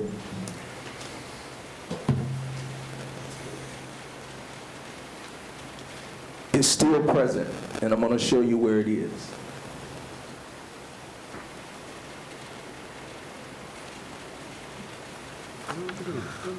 Now, why is this relevant? This is relevant because Midway, Canaan City, much like today, was established during a boom of the 1920s when celery was the #1 crop. Many of the migrants who lived in Midway, Canaan City were migrants who looked like me. Much of those migrants built the wealth that the current city of Sanford, as well as the municipalities here in Seminole County benefited from, where they call themselves the Celery City. But much of the history regarding these migrants is you really can't see it across this county. And one of the great things that we are focused on with the Midway Coalition is advocating for this great community through education, community service, and economic development. And let me first applaud all of the commissioners to this point for being patient with us and engaging with us as we have continued to approach each of you individually and together, collectively, to ensure that all of the needs of this great community are met.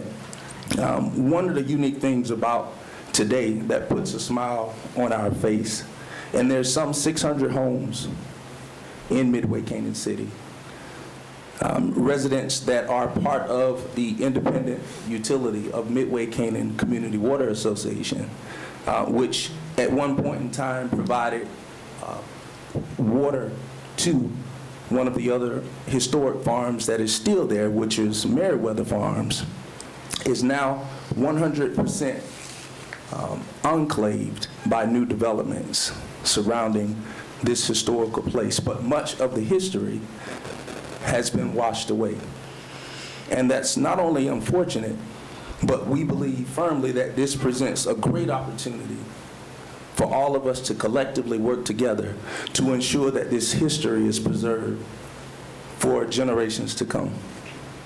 And we believe not only that this economic boom in 1920 is a perfect example of how Celery City became what it is that we know today, but this blessing, as you talked about earlier, that's coming from the federal government, could possibly help change the dynamics of the economic impact, development, education, and also the digital divide opportunities in this community that are so vitally needed for the future.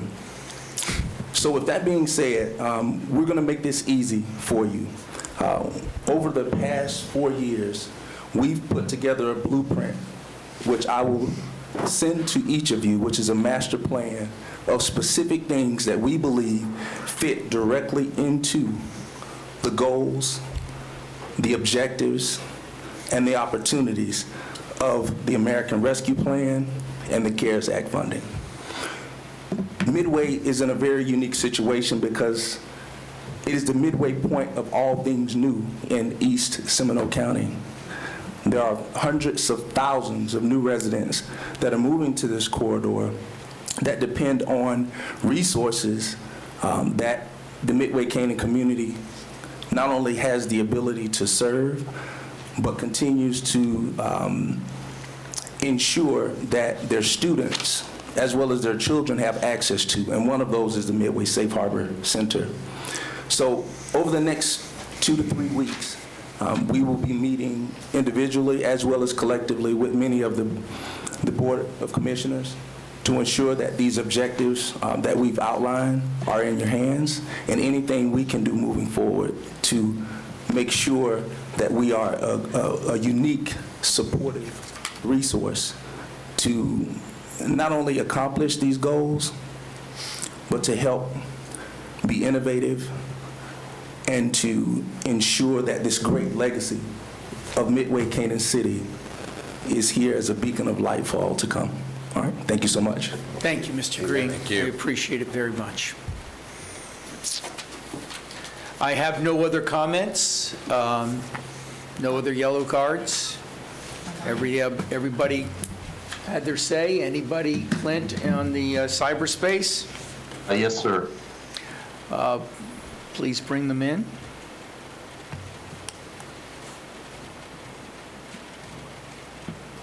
I have a Ron Edo.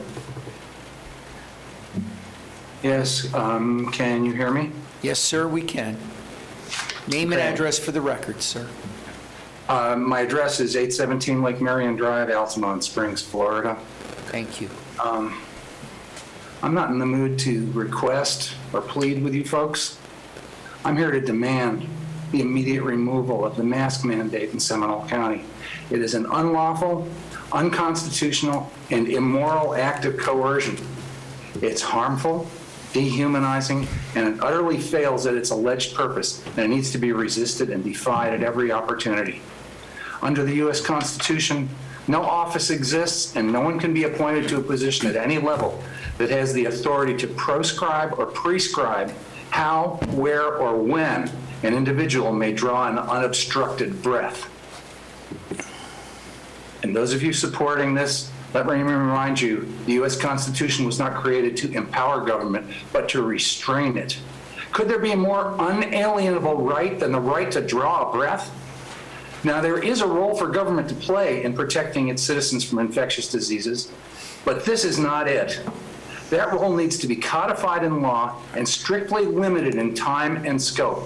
But because this has not happened, it has been left to any aspiring megalomaniac with a pen and a phone to spew unscientific and contradictory directives at will as if they had the force of law. They don't. The policy to save lives at any cost or as they like to put it, if we can save just one life, is not based on individualism, but rather in collectivism.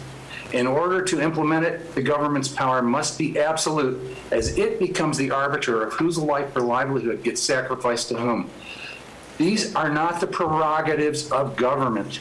In a free country, individuals decide which risks are worth taking. Thus, there must be laws that forbid lockdowns of states or even cities. Now, as to the harm caused by masks, one case deserves special attention. The masking of children will be seen in time as nothing less than a crime against humanity. Children are not vectors for the spread of this virus. The psychological and physiological harm inflicted on them is monstrous. It will manifest itself over time, and that will be on the heads of the people who inflicted it, including the teachers' unions. This needs to stop today.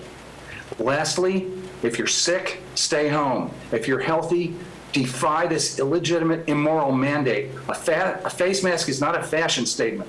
I haven't worn one in the Walmart or a grocery store since June. If someone asks, I say no thanks and keep walking, and I seldom get stopped. But if anyone does stop me, I ask to speak to a manager, I make them provide a mask, I tell them I need all the oxygen I can get. And if they persist, they are the ones who are breaking the law under the Americans with Disabilities Act. Masks don't protect us, they protect the ruling class from us by inculcating the mindset of a muzzled animal. It's not true what they say about power. It doesn't have to corrupt, but the corrupt do have to seek the power. We have to stand up to this tyranny before it gets worse. Florida is a stand your ground state. Let's start acting like we believe that. Clint, do we have anyone else? No, sir. Thank you very much. We're going to close the public hearing and go into District Commission reports. District 1. Thank you, Mr. Chairman. I got a couple of issues I'd like to discuss with the county manager and the staff. The one that's most pressing right now is the boil water notice update. Can we have an update, please, on the boil water notice on southeast Seminole County, if that's okay? Here comes Terry. Okay.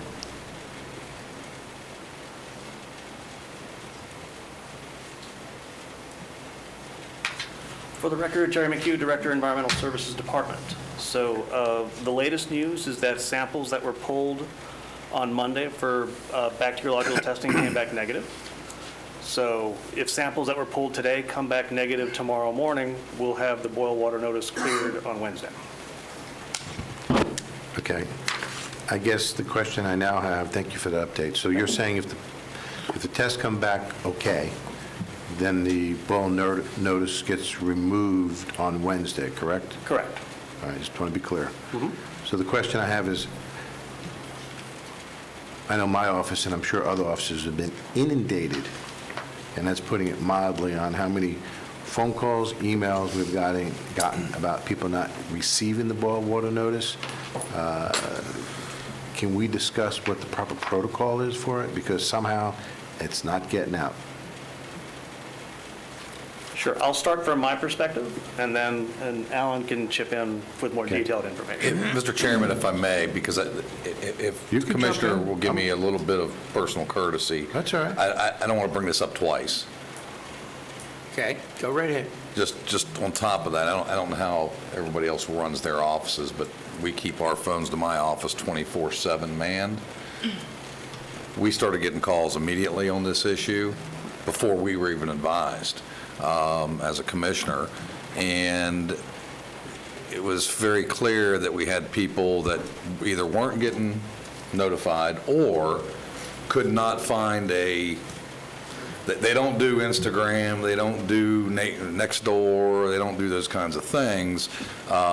So to your point, I think we do need to understand a protocol and how that works and manifests. I just wanted to give you that because I don't want to bring it up again under my report. You can dovetail anytime you want, Commissioner Zimbo. Gary, continue, please. Okay. So this boil water notice impacted about 18,000 customers, and our estimate is about 55,000 people. The largest boil water notice that we've encountered prior to this was in our Northwest service area about in 2015 or so. And standard practice for smaller boil water notices are to use hang tags, which is the really only way that we can demonstrate information to the customers that will see it. It took a full day for all hands on deck to walk the entire Northwest service area to do hang tags. And it is between a third to half the size of Southeast Regional. So doing hang tags for this boil water notice event was something that wasn't practical. So considering that, then what communication tools do we have at our disposal to inform our customers? So as far as commissioner updates, I know I sent a text sometime around 9 a.m. day of event. And I did get the update from you, and I spoke to you Saturday morning. That's right. I we got that. Reverse 911 calls started at 8 a.m. on the day of the event. Noticing to our website went out around 9:30, thereabouts, in the morning on Saturday. I think Nextdoor and Facebook, the other social media platforms that we have, were later that afternoon.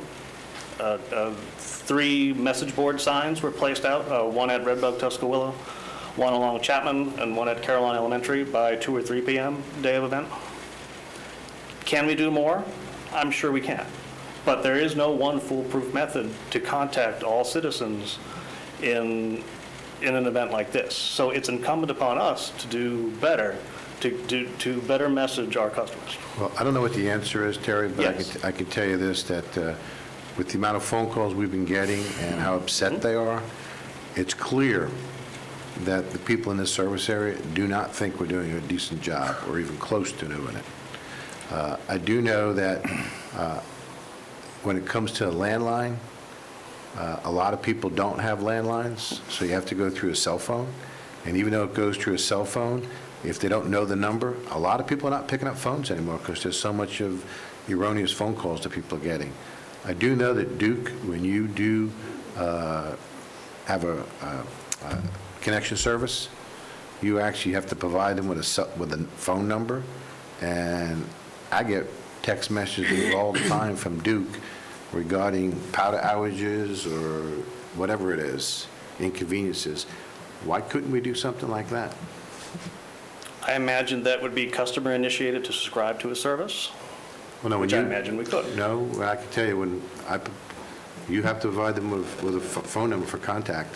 Billing. Well, Billing. one thing a couple things. I mean, it's not an option. To that point, if you call the power company, your power's out, what do you usually hear on the other end? Message telling you when it's going to be back up. And what's going on to a certain extent. 62,000 people are out of service in this area, including you, blah, blah, blah, blah.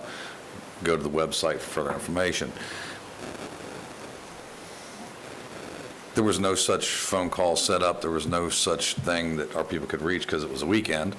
If you went to the website, it was brought to our attention that when people went to the website to find it, it was not blatantly there. You had to go all the way down and scroll all the way through to find something about the water issue. And I'm not saying, and I'm not picking on you, Terry, and your group. I'm just saying is, look, the first thing should happen is public information released to the news media. They're the best ones to get the things out ASAP, hit them all. We got PIOs on staff. I realize it's the weekend, but we are the government. We got to keep working. But some, again, put a mechanism in place with a protocol of the steps that need to happen. And I don't expect it's going to happen right away, but even if it was nothing more than a recorded voice when people could call their customer service number and some automated thing said, we're experiencing this problem, boil your water, whatever the case may be, we hope to have it back up at a certain time, go to this website for further information or whatever it might be, would be very helpful. Again, not everybody does Nextdoor, Instagram, and all these things. We have a significant amount of people that don't do social media, just for what it's worth. Okay, and just to clarify, I mean, our PIO team did contact news media, and at least 2 picked it up on Saturday. Click Orlando was one, and I think WFT was one on Saturday. Great. And also, I mean, voicemail messaging recordings on our customer service that picked up was modified as soon as possible to reflect this information as well. Great. But again, I want to be very clear, I agree with you in what way, I've heard it loud and clear too. we need to do better and find more ways to reach our people. I'll be very blunt. If you're expecting me to do the impact fees, I want to be assured that this is fixed. It's a very fair statement.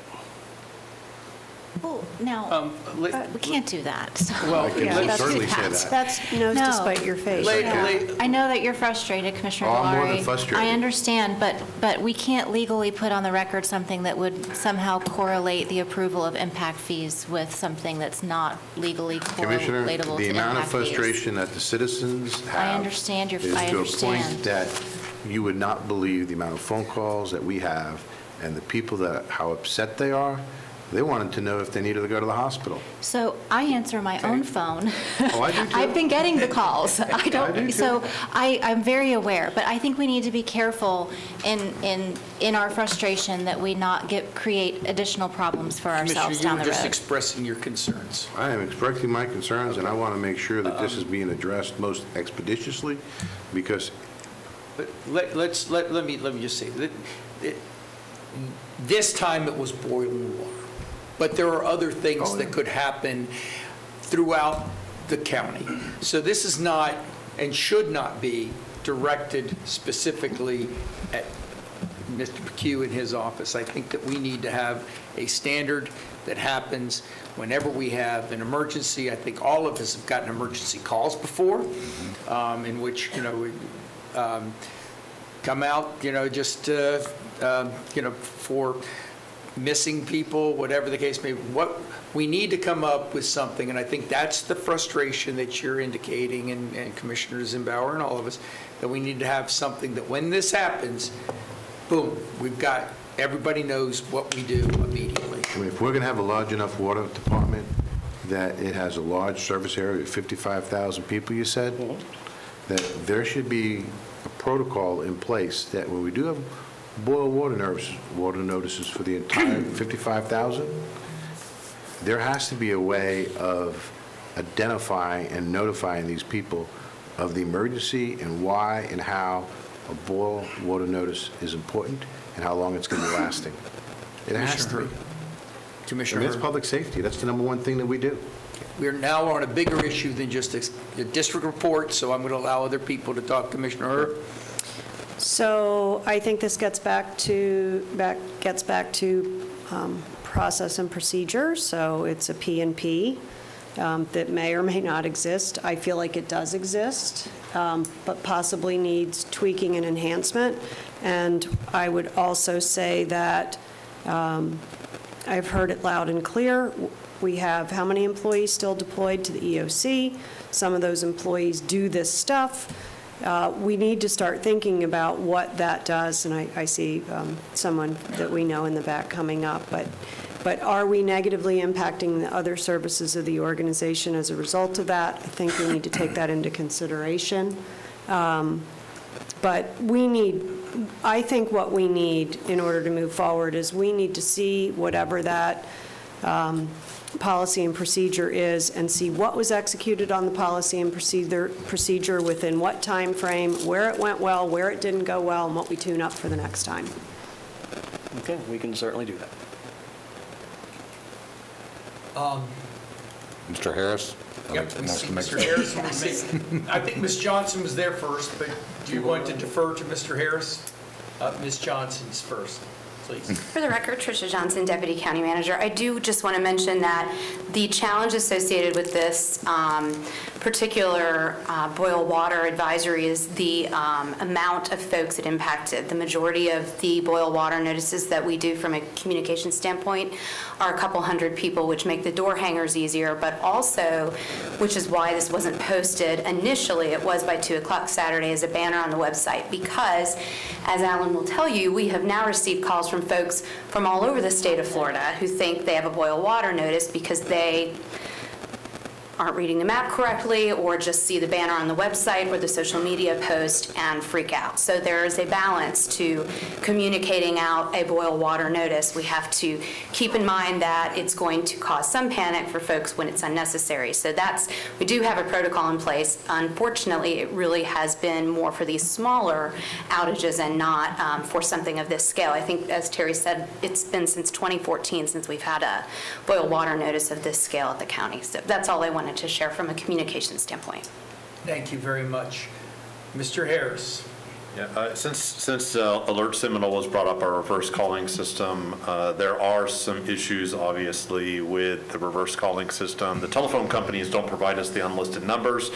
They don't provide cellular phone numbers to us, geocoded to an address, and they don't provide voice over internet phones. So all we get is white page listed phone numbers, and that's what gets put into the phone book. And as Commissioner Zimbauer stated very wisely, a lot of people don't have that anymore. I personally don't have a landline phone, so we have to do better with marketing, and we have done a lot of marketing. We put it in the utility bills. We've done it at every one of our Hurricane Expo events, tornado events, and things like that. We do have an emergency warning system plan. All of the things that are on that emergency warning system plan were activated that morning. Unfortunately, of the 55,000 contacts that could be made, there were only 17,797. I've looked at this a lot over the last couple of days, but 17,797 contacts in that area. So it tells you how many people in that area went to voice over internet phones or unlisted or cellular phones. So, and of that, 14,339 picked up and hung up. So it sounds like a telephone robot. It sounds like, we try to make it sound, it even says, please hold for a message from Alert Seminole, and they hang up. And maybe because they hear, this is a message from, and they think it's Social Security, and they hang up. Scam. I've been called by Social Security, I don't know how many times, and told that local law enforcement is on their way while I'm sitting in the Emergency Operations Center across the hall from local law enforcement. So we do need to do better. Unfortunately, we have another system called IPAWS. That's what used to be called the Emergency Broadcast System. Unfortunately, boil water notices, advisories, we can't activate that system. So, because that activates everything for the entire county, as well as weather radios and other things. That's what you get when you get those Amber Alerts.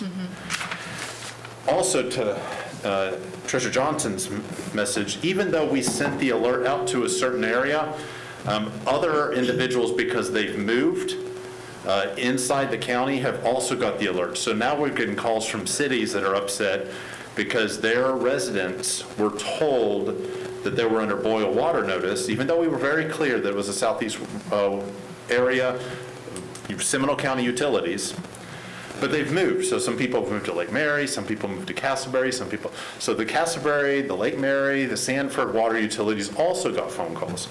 So it's not a perfect system. I wish it was. Can we improve? 100%. Can we do more marketing for people to register for Alert Seminole? Absolutely. We're going to look at this, and we have been over the last 2 days. How can we do this better? We can't let this ever happen again.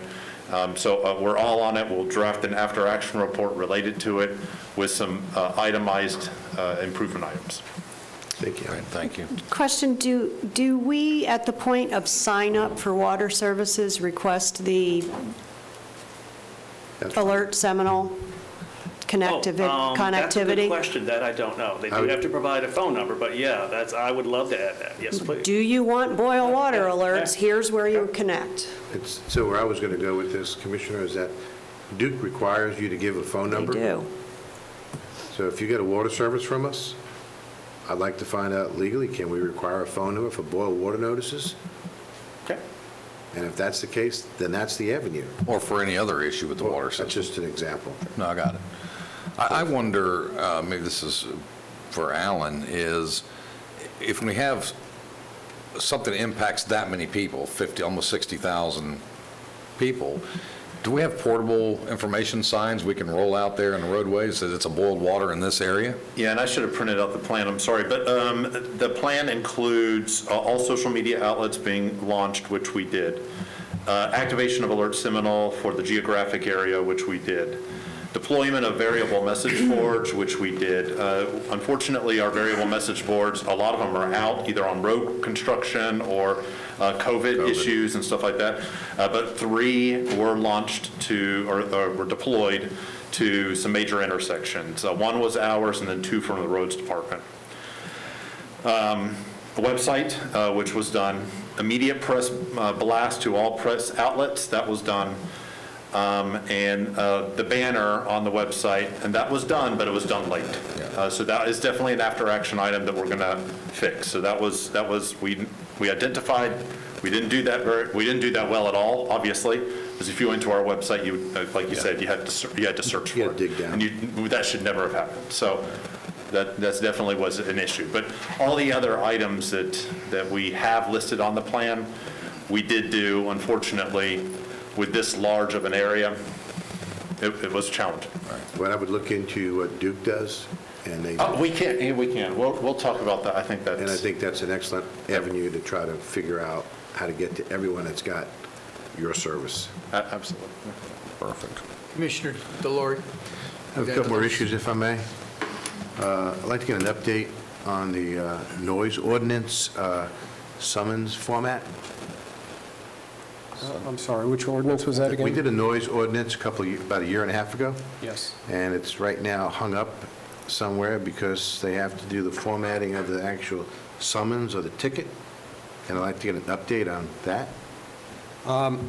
We have worked and believe it or not, with the municipalities and the sheriff's office, the clerk of the court, and we also had several Zoom calls with the chief judge. And right now, the form has been completed. The protocol and draft judicial order has been drafted, and it is now in for review with the court system. So we are waiting to hear back from the judges and get the green light and execution signature on the judicial order so we can implement. When do you think that'll take place? Unfortunately, when you give something to the court, you have to wait till the court responds. Okay. We have a contact there. Amen, brother. I never would have thought that after. Best not to give it to him. I would have thought that after we passed his ordinance, that it wouldn't have taken this long to get something like that done. But It was an effort to get all the parties together to talk. Everybody pulled together, worked in the right direction. And again, like I said, it's complete, just waiting the final approval from the court system. All right, thank you. Then the next update I'd like to get is our phone system is controlled by a phone carrier called Windstream. And I don't know about you all, but our phone system keeps on going out. I don't know if it's designed because it's our office, but I have to relate to cell phones. So I'd like to know when and how the status of Windstream. Anyone want to pick that one up? I'm going to, County Manager, do you want to say anything? I'm not sure what your question is, when it... So our phone for our office keeps on going out, and it goes out routinely. And I keep on being told that it's because of the carrier. And I'd just like to know what the status is. If we keep on losing our phone service, people can't call in. And am I the only one having that problem? No, we get the notifications a lot. No. You're not We the get the only one having the notifications, problem, but I don't they're necessarily off. know that it's a carrier. So I think maybe the question is, what is the diagnosis of the issue, right? What's the root cause, and what is the solution? I mean, I keep on being told I it's think- it's the carrier, but I could be wrong. What I get, if everybody else does, is that the phones are temporarily busy and you cannot get in, is what I usually get. Well, at least I don't get the jail or the courthouse anymore. I haven't got that in a while. And then when Commissioner Lockhart and I started here, you couldn't find either one of us, but I think they can find us now.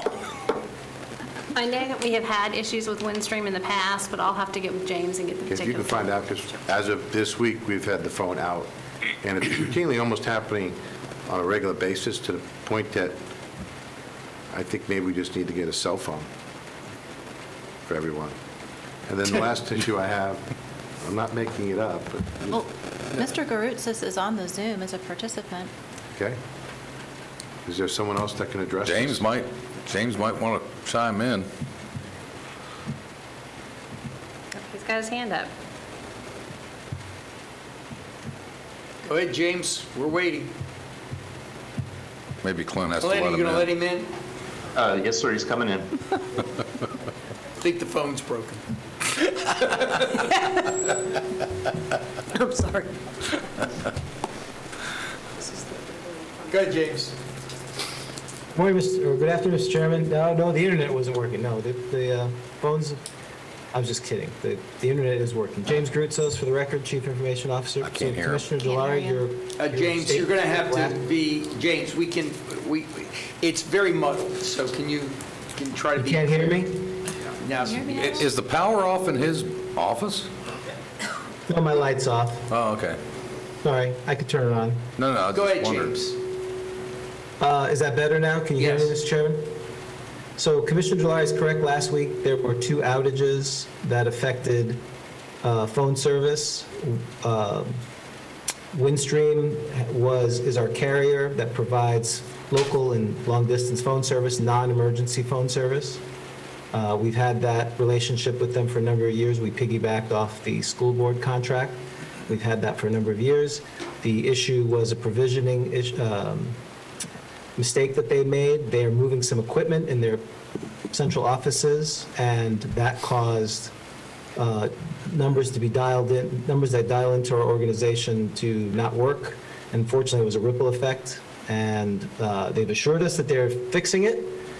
They have fixed it, and we are demanding a full explanation of what has occurred because we were not notified of this change.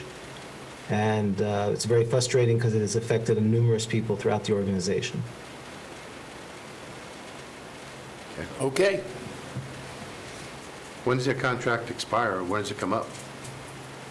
We're leveraging the contract from the school board, so we are going to go out for a new contract because of this. When would that be on the calendar? I don't know at this point, but we will get you that. Okay, thank you. Yep. Then the last issue I have is, was also getting some complaints when the phone was working from some citizens in the Carillon area about some utility work being done in the right-of-way, and I just want to make sure from our staff perspective that the kids are able to get back and forth to the elementary school safely, because that was the complaint. And I know there's some issues there, and so if staff can look into that to make sure that whoever is putting any work in our corridor, I believe it's one of the cable providers, that the children can actually go back and forth to school safely without having to walk on the street. If someone could look into that, I'd greatly appreciate it. That would be the end of my report. Thank you very much. Next would be District 5, Commissioner Hurd. I think mine's going to be a little bit briefer. Thank you. So, Microphone. I wanted to give a thank you out. Commissioner, Sorry. yeah. I wanted to give a thank you out to Ton Hahn and Tony Nelson with the engineering division, and certainly to John Dredge for facilitating this. But we have a citizen, Jen Ferguson, who is exceptionally concerned, along with other neighbors, around the level of Lake Sylvan. And my non-engineering terminology is that I think we have a wacky weir. And so they are interacting with the St. John's Water Management District, looking for a 90-day emergency permit to lower the weir to alleviate the high level of the lake. And so it was exceptionally quick response. Now we're at the mercy of St. John's Water Management District, but they continue to follow up. And then the next one is a shout out to our team. So this is Sherry Harless, who works with John Dredge as well, pointing us to the right area of government, because it wasn't the county, with regard to a tough situation on a ramp road. It's actually managed by FDOT. They got involved and have adjusted it, and the maintenance is already completed, and so we had some really good customer service with those two issues so far, assuming that the wacky weir gets adjusted. Can I ask for clarification? Sure. The ramp road, which one are you talking about? So this is the confusion around the 417 in Seminole County. Okay, so it's okay, got it. Yeah, So it's FDOT. Yeah, Yeah. it's the contractor/DOT's issue. It is. Okay. It is. So already resolved. And then my update on Rescue Outreach Mission is that a big thank you to Melanie Lung, which now I can never remember your Kuntz, thank you. Allison, Carrie, and Nicole for the new funding agreement that will at some point come before the board. We did it a little bit differently this time. It's sitting with ROM for adjustments to make sure that we can administratively facilitate the demands of the board. They're calling an emergency meeting. It's not an emergency meeting, but they're calling a special meeting of their board to vet it thoroughly before we see it. So time saved, better process, great work on the staff, great work on the ROM board. We're making great progress there, and I'll end it there. Thank you very much. District 2. Thank you, Mr. Commissioner Chairman. Zimbauer. First, airport report, Sanford International Airport. Counts are expected to finish about 197,000, up 9%, or 16,000 passengers from the prior year, yet we're down 42% of 2019 passenger count. Anticipation is 2022 to final quarter of 2022, early 23. Expect passenger counts should start returning back to normal, with more international flights hopefully coming as Europe, if they reopen at a certain juncture. Also a reminder that beginning early June, flights from Allegiant going to Key West, leaving on a Thursday, coming back on a Monday, if you want to get away for the weekend. Also this weekend. How much again? Pardon me? How much again? I think it's $69 round trip. That's 69 one way. I thought it was 39. No. One way. You're going to go to the website and check it out, because I fell for that too. It's the Paul Harvey version, the rest of the story. There are certain dates that are on the calendar that you can get for that rate, but when most people would want to travel, it's a little bit June, little July, bit and more. August are blacked out. It's a little bit more. Right. Yeah, okay. Sorry, not to correct you, just don't want all of our citizens pouring in, they're looking for $39 round trip flight. Calling on the broken phone line. This past weekend was the 5K race for the Cattlemen's Association. It was held at the Yarborough Ranch. It was a success. Good time. Yeah. Also, the AHAC meeting, we elected our new chair and vice chair, chair being Mr. Scott Culp. Vice chair is Mr. Kenneth Bentley, which is the vice chair. Also, to not go into detail, because I know Commissioner Delory brought it up, the noise issue, the noise ordinance issue. We've had problems, at least in my district, and I think in Commissioner Delory's district too, of lack of enforcement or ability to enforce.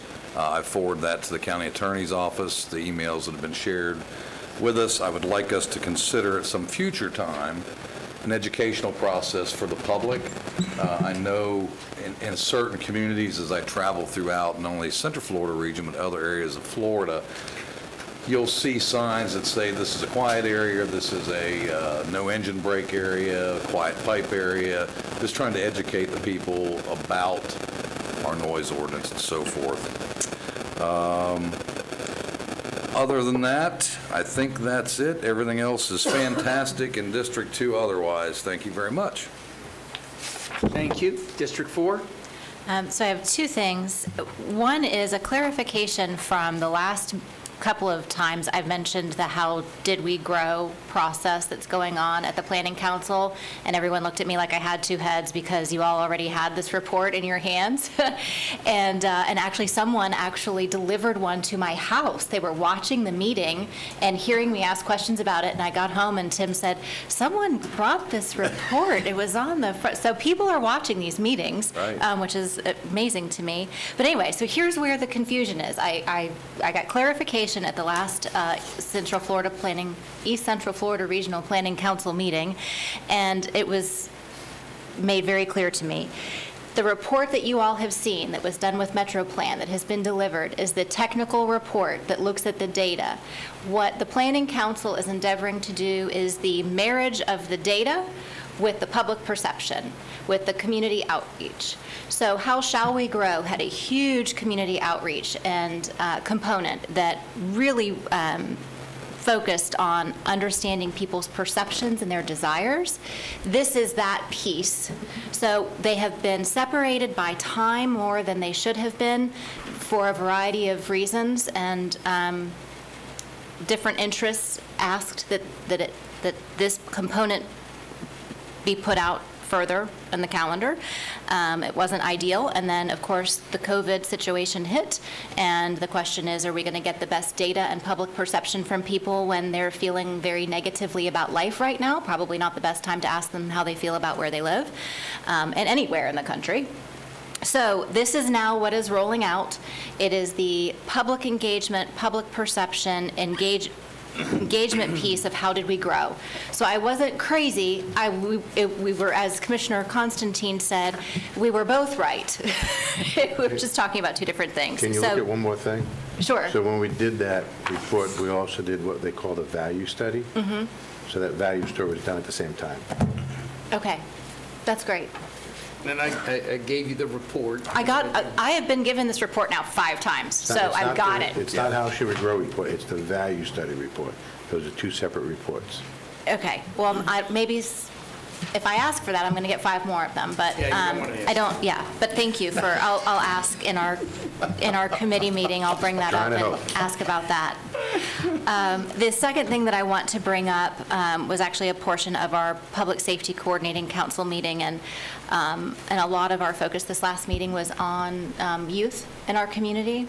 And while we tend to talk a lot about the adults, and we tend to think that the school board, they need to deal with the kids. It was very impactful to hear the things that are happening with the youth in our community right now, especially pertaining to child abuse. In a typical year, there are unfortunately 5,000 average cases of child abuse reported in Seminole County. And in 2020, because of the pandemic, of course, children were not going to school, and so they were not around adults who would likely be reporting what could look like incidents of child abuse. So there was an 800 incident decline in 2020. In February alone now of 2021, there have been 551 cases reported. And March, there were 521 cases reported. We have 80% of our children now back to face-to-face school. So that's maybe indicative of how some of this is coming to light. Not saying that kids being back in school it's a good thing. We want them back in face-to-face school. They have 72 shelters. They have done 72 sheltering incidents with 110 children. And of those children who have been sheltered, 22% of them were as a direct result of the adults in their life abusing opioids. So, talking about opioids, over the last year, there has been a 43% increase in overdoses. And I think that is as awful as those data are. That's what's happening in our community, and I think it makes our discussion about mental health services and the support that we can give those agencies in our community all that more important that are dealing with these families that are in crisis. It's just, we don't see it, and thankfully we have people in our community who are engaged on a daily basis to help these children and families that are in crisis. But I don't want to end on that kind of a negative note with my report, but that's what I have to share. Thank you very much. The fact that it's being reported now is a positive note. It is. It's the first step to a solution, right? So. Right. Under my district report, I think I've either told you about the different things that have happened during the course of the meeting, and/or you all have brought it up yourselves during this meeting. I would just add one other thing. At the Expressway Authority meeting, Brightline continues to make presentations. The biggest issue clearly right now is from the airport to Disney, if they're going to stop on International Corridor. I think that most of the members feel that that is extremely important. It's just a matter of cost and alignment. So we shall see what happens there. I believe that they're supposed to give the final report in July, so that's coming up very quickly.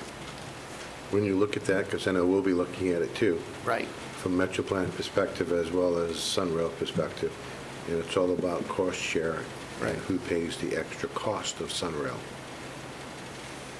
Well, I understand about Sunrail, but this is separate, them going from the airport to Disney Springs. No, I got that. They got to cross Sunrail. Yeah, they got to go across Sunrail. And was that one of the things that you want to know if you're going to get paid for from Sunrail? What if they go under? If they're going around? That's a whole other study. That's a whole lot more money. Yeah. Actually, Mr. Chairman, people may not know that when Brightline came across from the coast to the airport, they went under I-95 with a jack box, and it was the first time that was ever done in the United States, especially of a system that big and elaborate. They actually flew the contractors in from Europe to do it. Quite an Just undertaking. FYI. Right now, the bridges that they're doing in Brevard County is another major undertaking that they're going on. And with that, let me just go into the chairman's report. I think you all received all the submissions that have come in. I do believe that Ms. Hammock, you wish to have 2 members for the Education System Impact Fee Citizens Advisory Committee appointed. Is there names that we should consider? I was told that I was going to potentially get those, but I haven't seen any yet. The only name that has been talked about that I know of publicly so far has been Sean Barth. Yeah. I'm sorry, I just wanted to know if there was any other names that you No, had. for the record, Rebecca Hammock, Development Services Director. My understanding from the last meeting and per the email that I had sent to the commissioners last week was that the commissioners were going to bring names to this meeting and then come to a consensus on appointment for 2 people. So I haven't been given any names, no. Okay. Then I would also say that this is on the Educational System Impact Fee, and you said Sean Barth. I would once again push out or recommend Carissa Lawhon, if that's okay with everybody, and those would be the 2 appointments. Does anybody have anybody else? No. Move to approve, Mr. Chairman. Second. Second, discussion. Seeing none, all in favor say aye. Aye. Aye. Opposed, same. On the Regional Planning Council, I did believe that in discussions at that meeting and other times, that there had been some concerns about their resiliency resolution that the county manager was working on, and I'm still waiting to see that we could potentially, there were some changes that needed to be made, but I know that you being on the board, we would like to have a resolution from the, they would like to have a resolution from them with so many different organizations that have already done it. They would. So are you pitching that to me? what I'm pitching is that I think that there were some concerns. I felt that- this. As far as I know, there was, from what I've been told, there has been some concerns by you and concerns by the county manager, and I would like to see if we can resolve those, so that we can have our own. We don't necessarily have to have their exact resolution, but I think they're asking for us to participate and be part of that. I know they are. And bless their hearts, every time that I pass them in the hallway at the planning council, they make a pitch. And I know that their intentions are very good. I think the concerns that I had, and actually the county manager and I talked about them in conjunction with some of the concerns that Alan Harris had, is the potential for not knowing what exactly we could be committing to financially in the case of an event. And I'm sorry, I don't have the paperwork right in front of me or the language, but if there is a way that we can commit to continuing to working collaboratively in a regional approach and generically join in the idea that working together is good, I don't have a problem with that. What gave me heartburn, and I'm going to make eye contact with Mr. Harris on the back row, was some of the very specific things that they were asking us to commit to. And the county manager, of course, can weigh in. There were commitments like we would support their lobbying agenda, not knowing what that might be at the time, or that we would commit staff resources. So we did back when this first came up, submit some proposed changes to the executive director, and they never made it into the resolution. And Commissioner, I, like you, am getting the same smiles and requests when I'm there. So I'm just saying, if there's a way that we can formulate our own that is similar to theirs, and because in talking to their coordinator, they were not sold on the fact that we have to have it exactly like theirs. They just want to be able to say that we're on board. But see, that defeats the whole purpose, like I'm not on board. Well, and that's why I'm saying, is there some way, I don't know the specifics, I'm like you, I've been given this request, I'm just saying, is there some way that we can do that? I would love, since I wound up over a barrel on the interlocal agreement with the school district as the appointee representing this board in that scenario, I think it would be important for every one of the board members to review the document. I think it was provided to them some time ago, but we have a new commissioner. Let them eyeball it and see what they may think, and have some suggestions from them as well. And this is an ongoing thing for 3 to 4 years, so I'm just saying, if there's a way that we can modify and send it back our way, that's what I'm just requesting. Sounds like we've done that, and I will dust off. no traction. I don't think we ever gave it back. Maybe send it back as just reminding them this is a second pass. Yes, Commissioner. If we can dust it off. Yeah, that's Give it what off I was to us. asking to do. Have an Recirculate update it. with the staff, that'd be great. That's what I was asking to do. We could have something come back that the staff feels comfortable with, that we can look at and then potentially pass and send it back. Yeah. Okay, last thing is, I received a request, not only from Commissioner Zimbauer's office, from others from Embrace Families, wishing me to send a letter as chairman to Congressional Woman Stephanie Murphy on supporting legislation for federal funding to support foster youth obtaining a driver's license and critical technical assistance and enacting similar programs. Does anybody have an objection in me sending that letter? And they gave me a letter that they would like to use. Does anybody have an objection with that? I'd like to understand it better, but I don't have an objection. I'm happy to get it to everybody, and if anybody had, over the course of the next day or two, and if anybody has an objection, please state it.